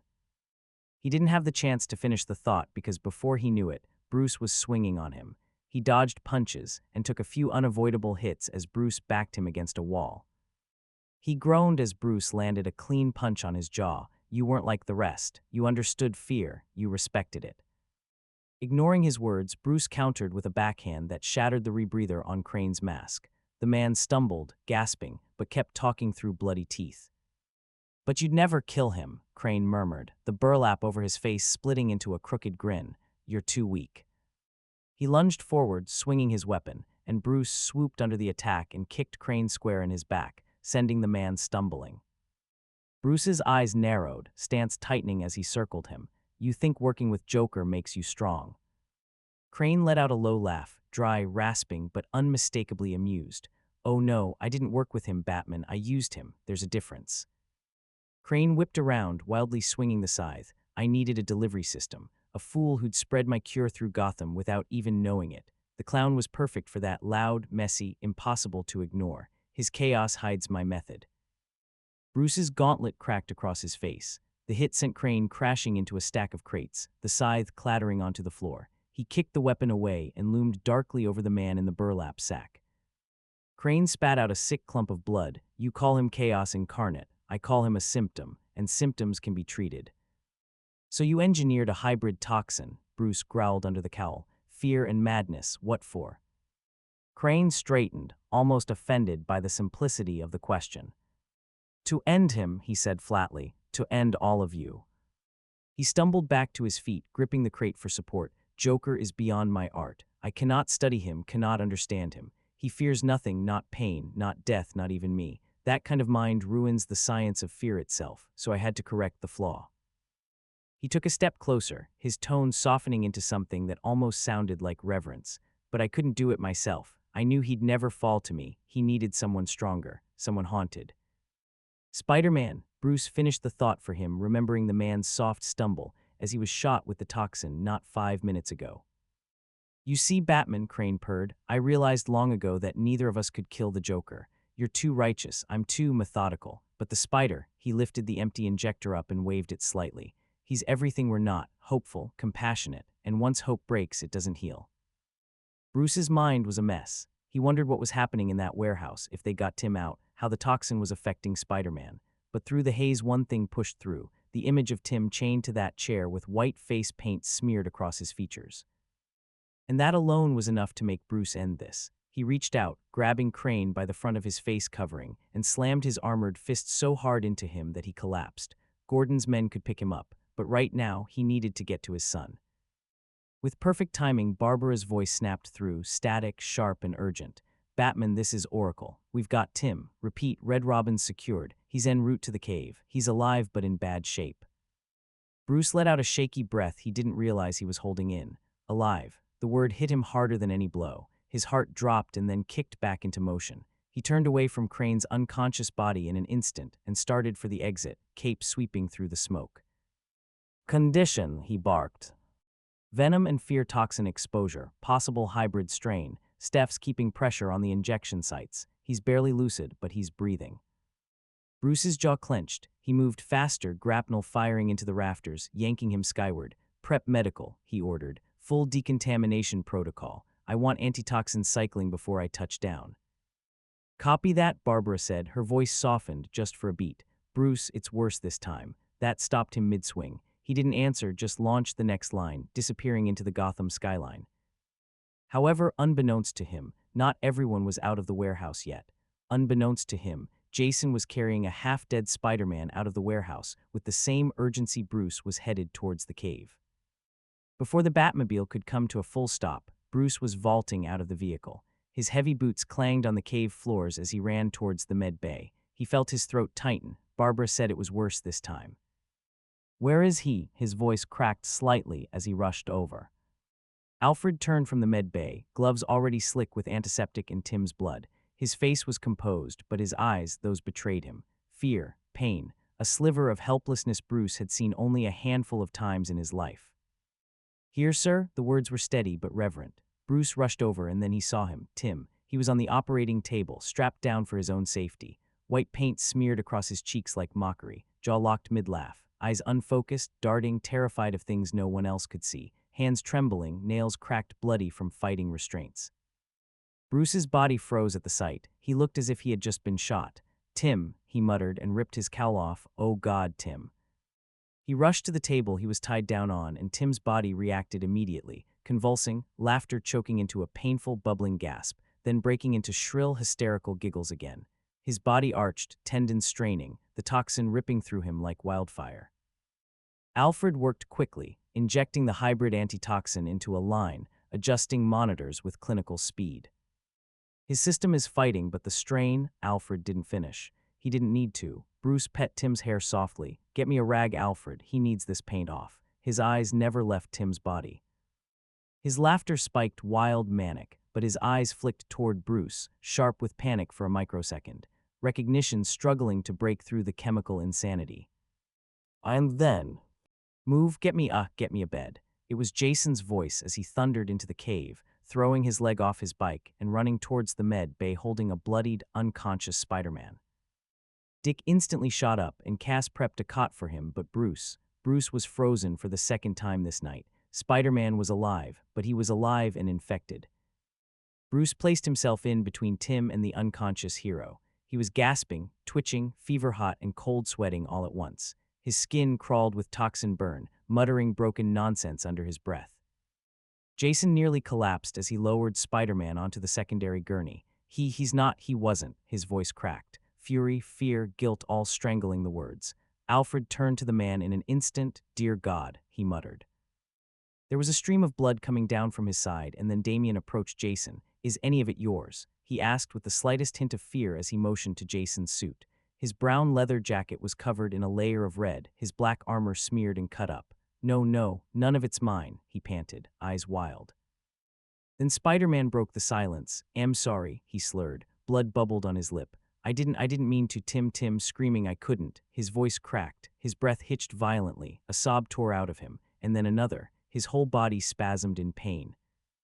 Jason flinched like the sound physically hurt. Then Spider-Man's head lolled to the side and Bruce saw it, the boy behind the mask. It wasn't some experienced adult as they thought, it was a child, Tim's friend, the genius kid that always called him sir, and suddenly he was snapped out of his shock.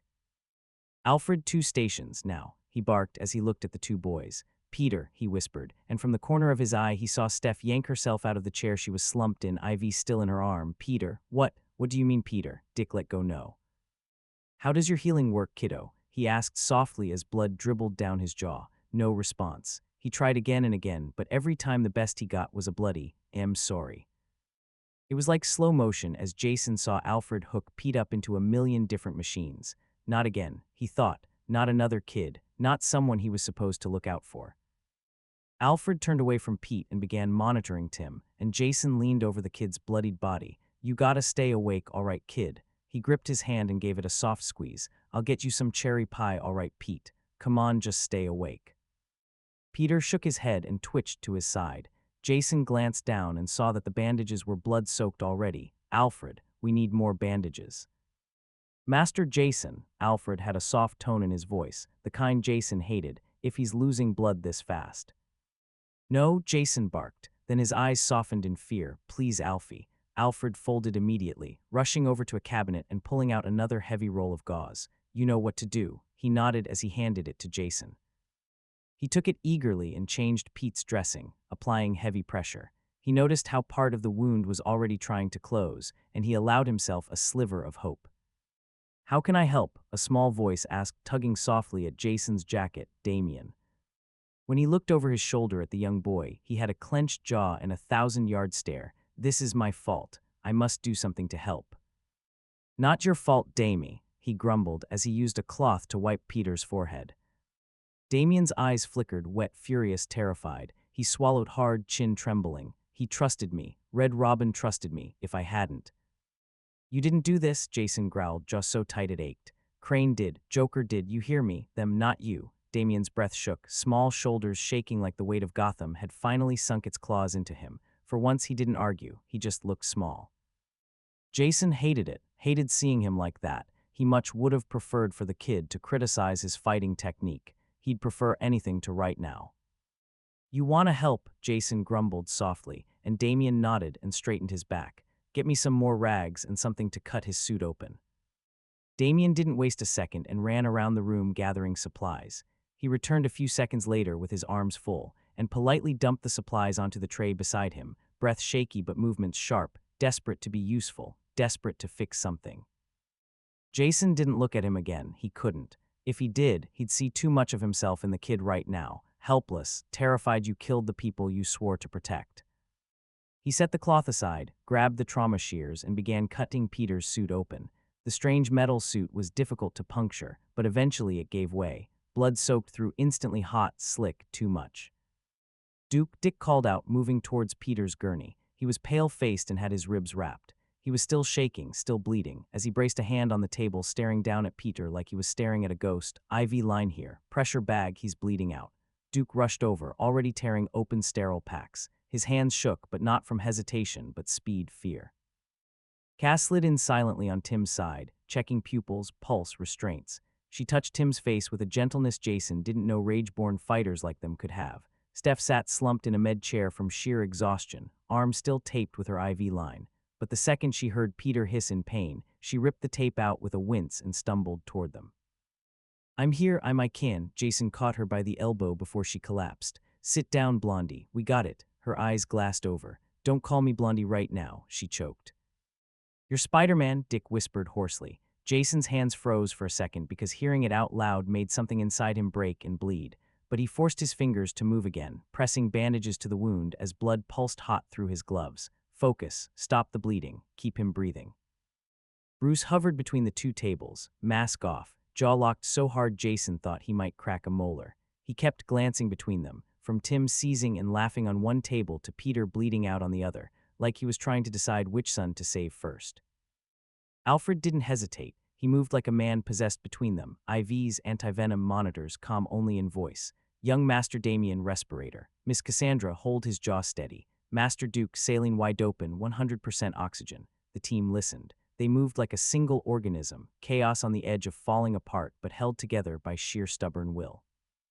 Jason pressed harder into the wound on Peter's side, and he noticed how this gauze wasn't staining red as fast as the others.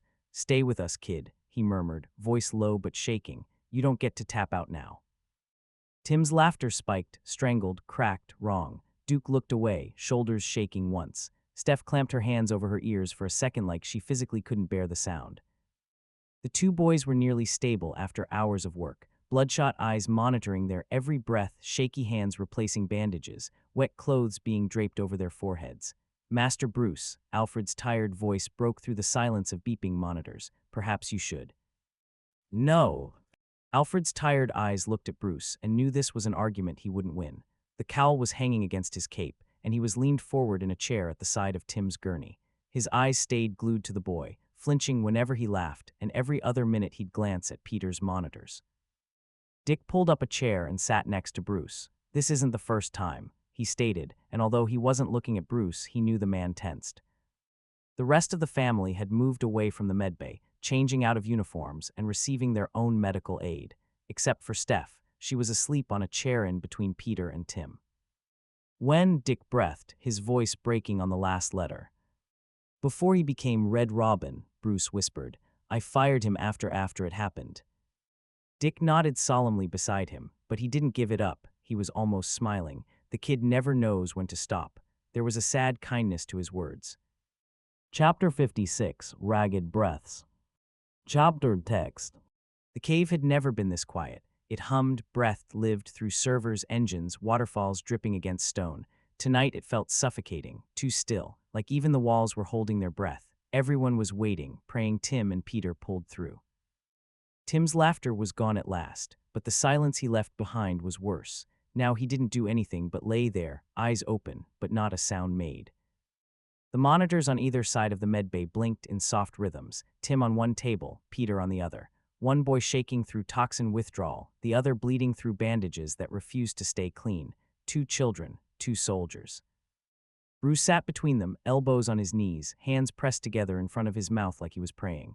The cowl lay discarded at his feet. He looked older than he ever had, haunted, fraying at the edges. Tim's chest hitched, a ghost of a laugh trying to claw free before sliding into a broken gasp. Bruce flinched like he'd been struck.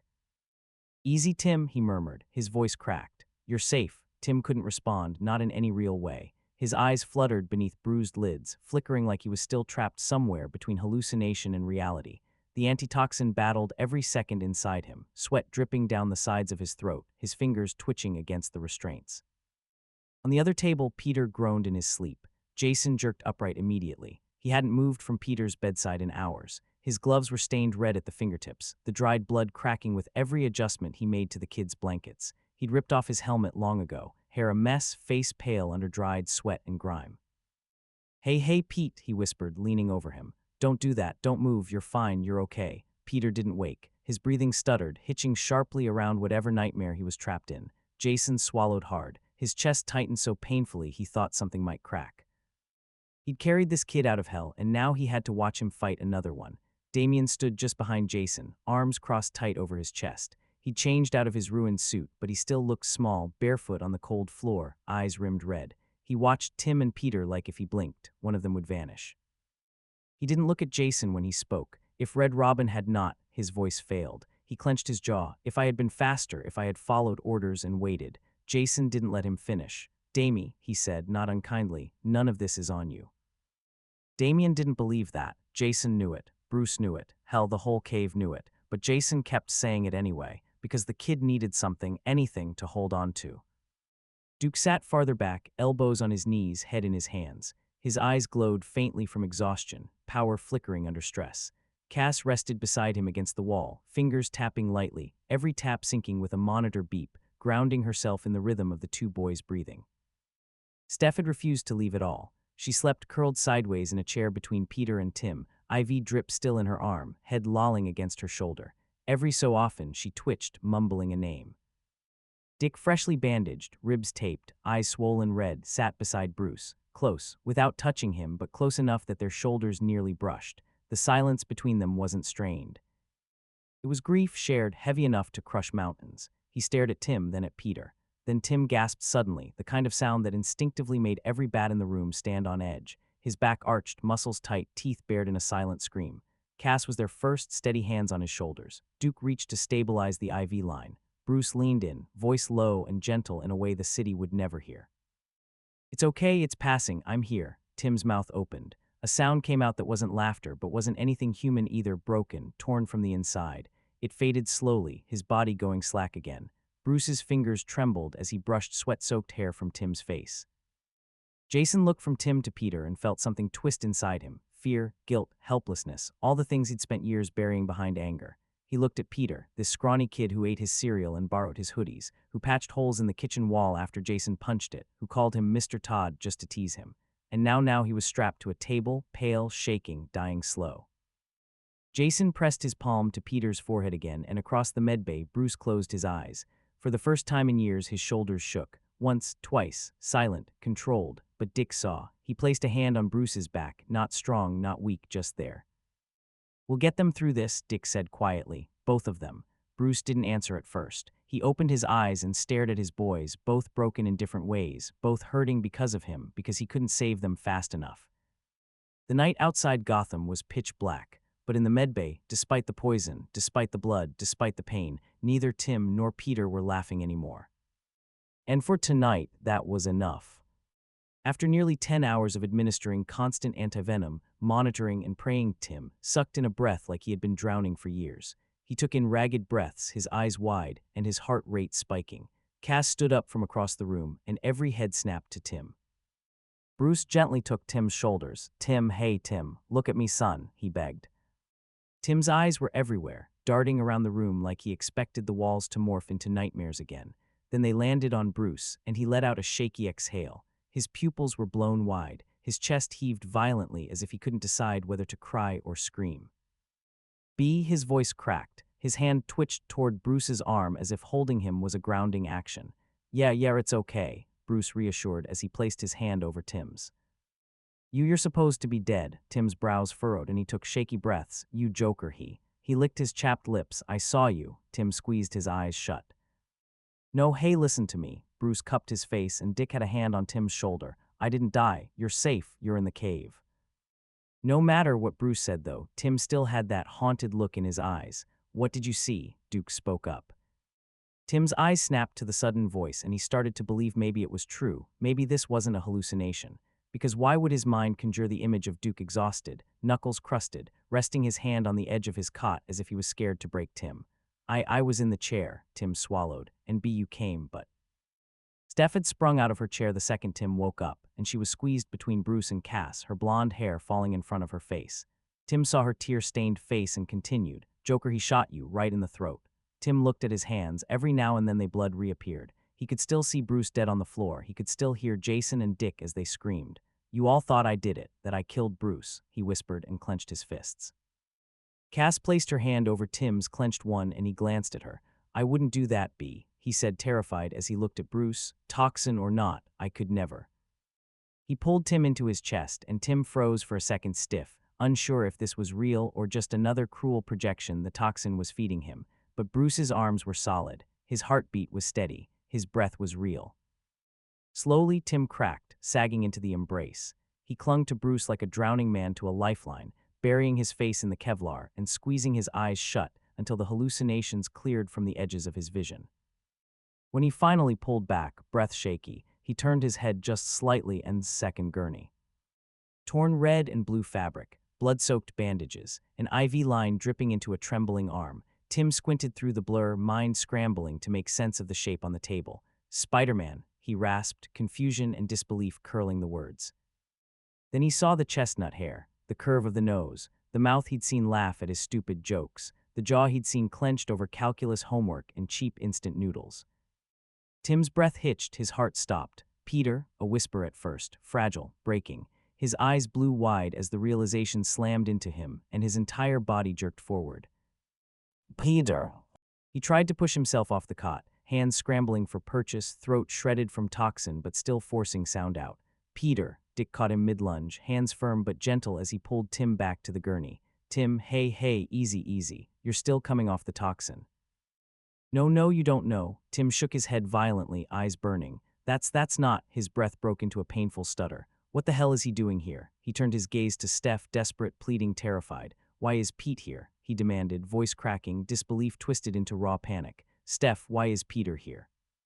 His heart monitor spiked into a frantic beeping. He He pressed a trembling hand to his forehead like he could push the hallucination away, because it had to be a hallucination. Right, Spider-Man couldn't be Peter. Peter couldn't be dying in the Batcave.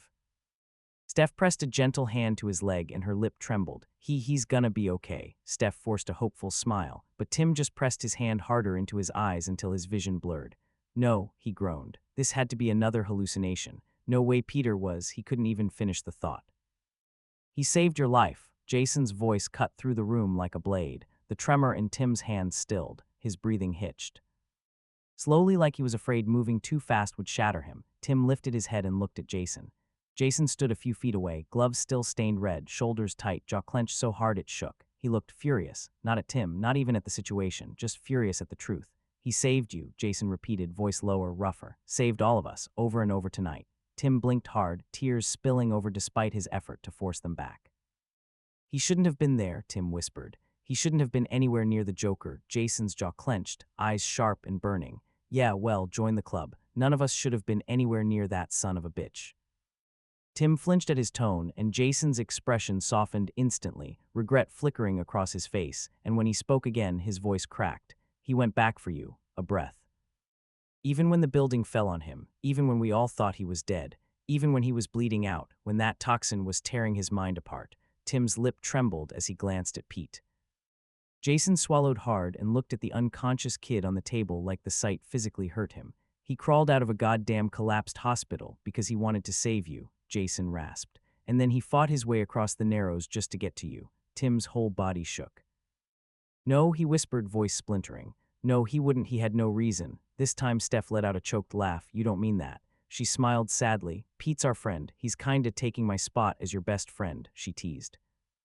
That kid admires you, all that science crap you two talk about. The nights you're both up at 3 a.m. doing whatever nerd shit you do. Jason's lips quirked at the memory of coming back to the apartment and finding Peter on the computer talking to his friend Timmy. Jason's voice softened, barely above a breath. He was trying to protect you.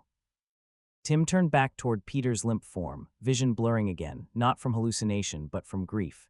He just stared at Peter, this kid he'd studied with, laughed with, trusted, and realized with crushing clarity. Peter had been dying to protect him.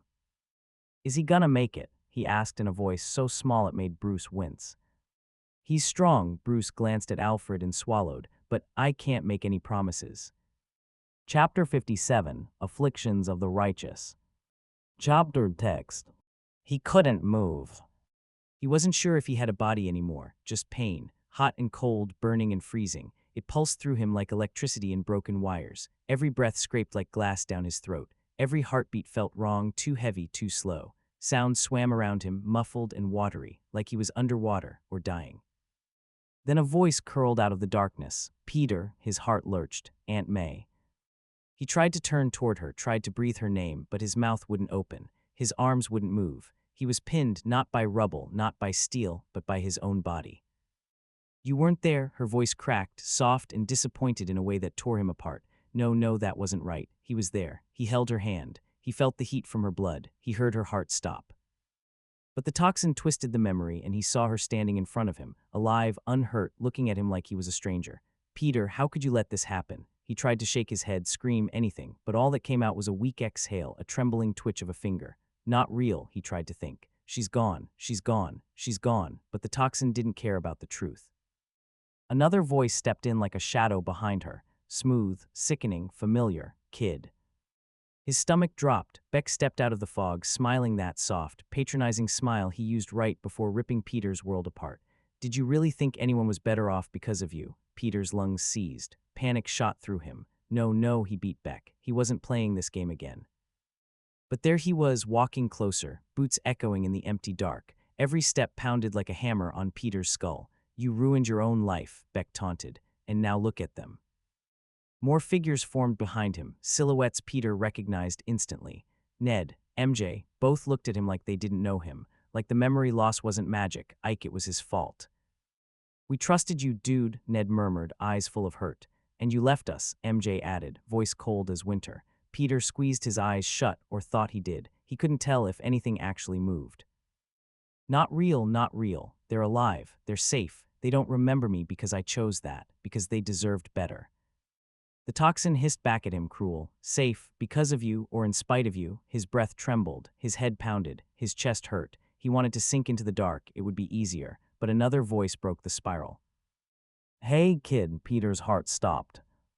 Tony stepped forward, not in armor. In the hoodie he wore the morning he handed Peter a sandwich because he forgot to eat during patrol. His expression was soft, proud, and disappointed. It shattered Peter.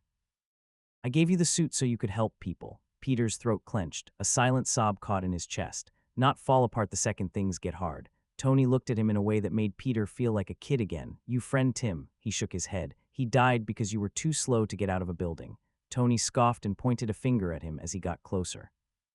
I gave you every tool to succeed. I gave you everything, Parker. He shook his head, and then the toxin twisted Tony's words, sharpened them, poisoned them. But if you're nothing without the suit, you shouldn't have it. Peter curled inward, every nerve screaming. Not real, he's gone. But then another voice folded in behind Tony's, broken and shaking. Tim's voice, Peter. He whipped his head around so fast it almost hurt. Tim was on the floor, clutching his side, crawling away from Peter. Then he twitched and screamed, then he laughed. It was a revolting sound. He could see the pain in Tim's eyes as he tried to stop laughing.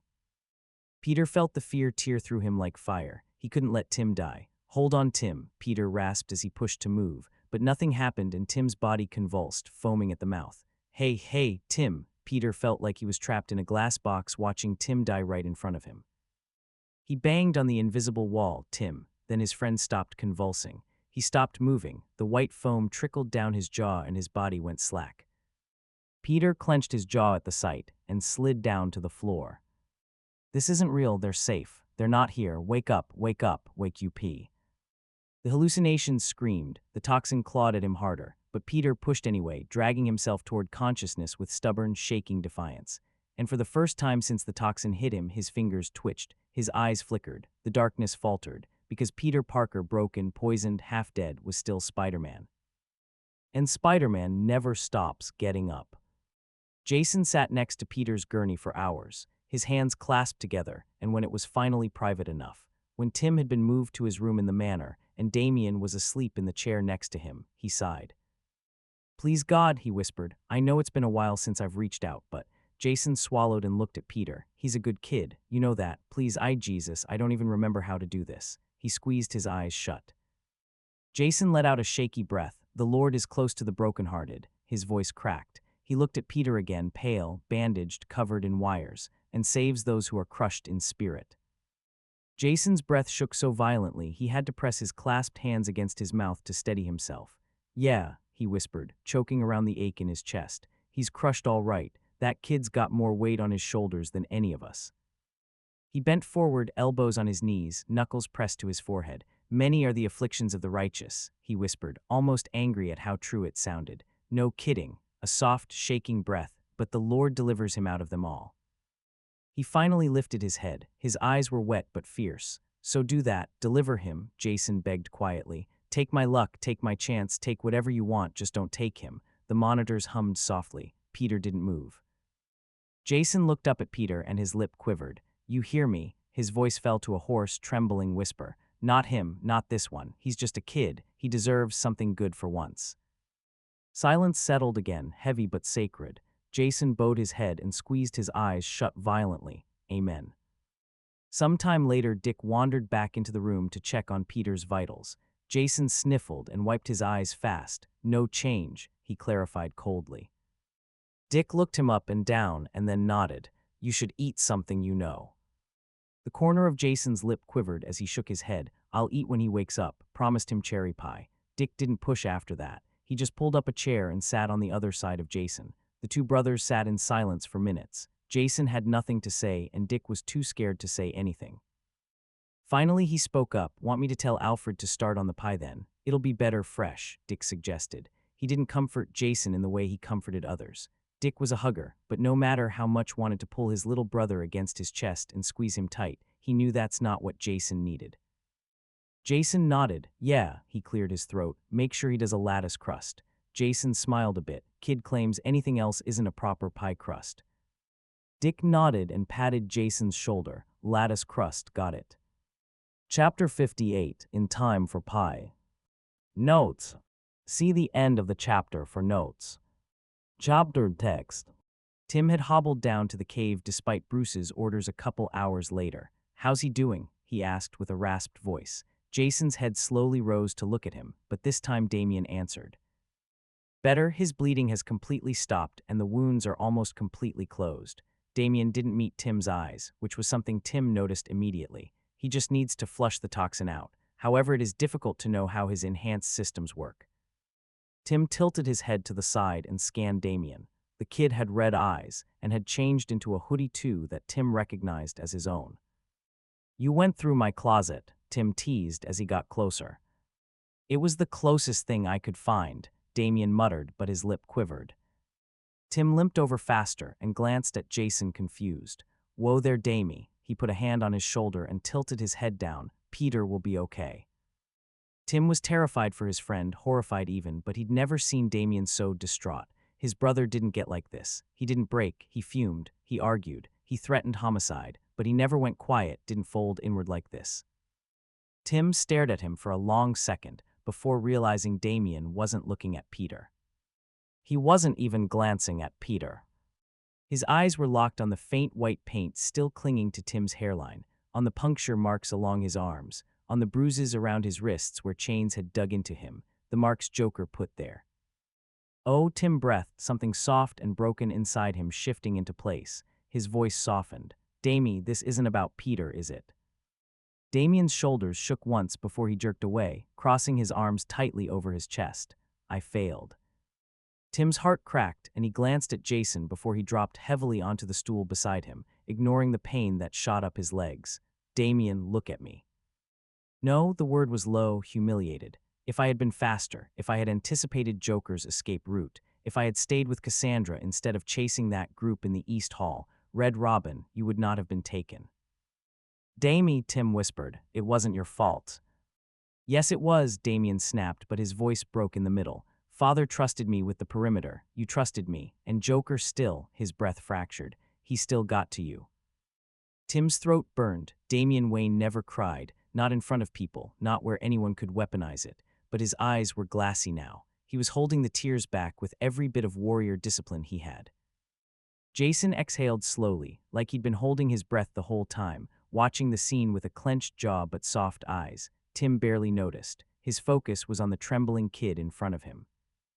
"Damie," Tim said gently, "I was with Bruce, and he couldn't stop it." He offered a weak smile. "So you thinking you should have done better than Batman? That's saying something."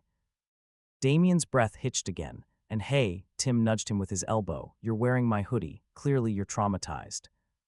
A shaky, unwilling snort escaped Damien before he could stop it. He bit the inside of his cheek, trying to kill it, but it was too late. Tim smiled. Then Damien whispered, barely audible, "I thought you were dead." Tim's face softened. He pulled Damien into a clumsy, half-leaning hug, gentle because his arms still ached, but firm enough that Damien curled into it despite himself. "I'm okay. We're all gonna be okay," Tim murmured into his hair. Jason, who had been listening the whole time, clenched his fists at Tim's words. He'd been saying it this whole time, but it was so hard to believe that Peter would pull through, that they'd all make it. But on the table, Peter's fingers twitched. Jason's eyes widened and he grabbed Peter's hand hopefully. "Simon, kid," he whispered, "pie's almost ready." Peter could feel his insides stitching themselves back together. He could feel his bones crunch back into place. He could feel the fiery burn off the toxin leaving his system.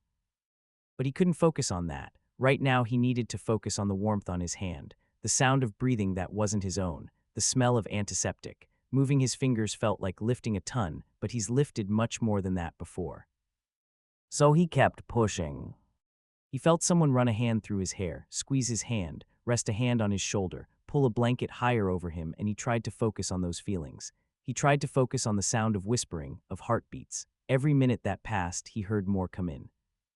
Then the voices came in. "Come on, kid," a rough voice cracked. "Jason." "Parker, please," a soft voice whispered. "Steph." "Pete, you better wake up, you hear me." That was Tim, no doubt about it, and Peter nearly smiled. He wasn't dead. More voices came. Dick, Duke, Damien, Bruce. Peter, a soft voice, spoke up, and then he finally cracked an eye open. "Geez, Cass, no need to scream." The entire room erupted at that moment. Chairs screeched, metal trays clanged as they were pushed to the side, heartbeats spiked, and all their voices overlapped. Peter, he's awake. Alfred, he's up. Just in time for Pyrite J. Don't do that again, kid. Finally, Parker. Peter groaned and raised his hands to his ears. His senses were all dialed to the max. The room instantly fell silent, and when Peter opened his eyes again, he saw his gurney was surrounded at every angle. Everyone was holding their breath. Sorry, Peter chuckled and coughed, still sensitive. Jason lunged down and engulfed Peter in a crushing hug that nearly hurt. I told you to stay in tonight, he rasped. Peter patted his back and grimaced. Yeah, well, I've never been too good at taking orders from you, tic-tac. But then it hit him. Jason was hugging him. They said his name. They called him Peter, and he still had his suit on.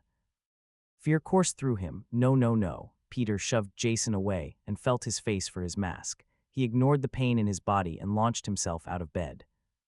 Whoa, calm down. Bruce tried to put him back into the bed, but Peter just jumped upwards and climbed into the wall. You took off my mask, he whispered, horrified. Well, your mask was already half shredded in our defense, Duke smiled, trying to lighten the mood.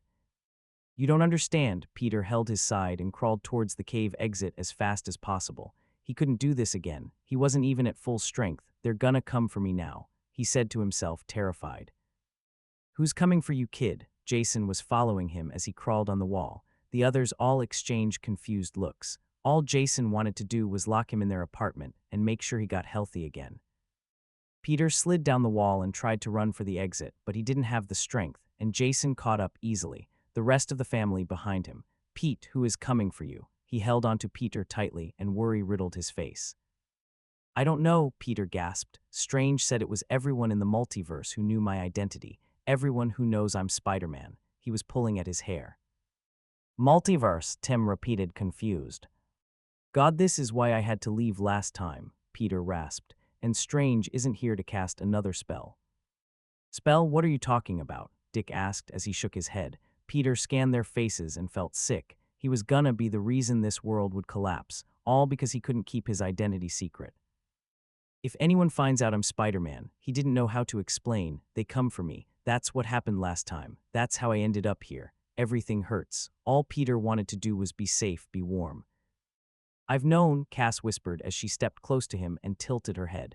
Then she signed and Tim translated. For months I've known you are Spider-Man. What? Peter gasped, horrified and confused. Wait, you knew, Steph grabbed Cass by the shoulder, and you didn't tell me. That's why you told me to trust Spider-Man, Bruce almost looked proud. No, that's not possible, Peter shook his head. I thought if anyone found out, then they'd come.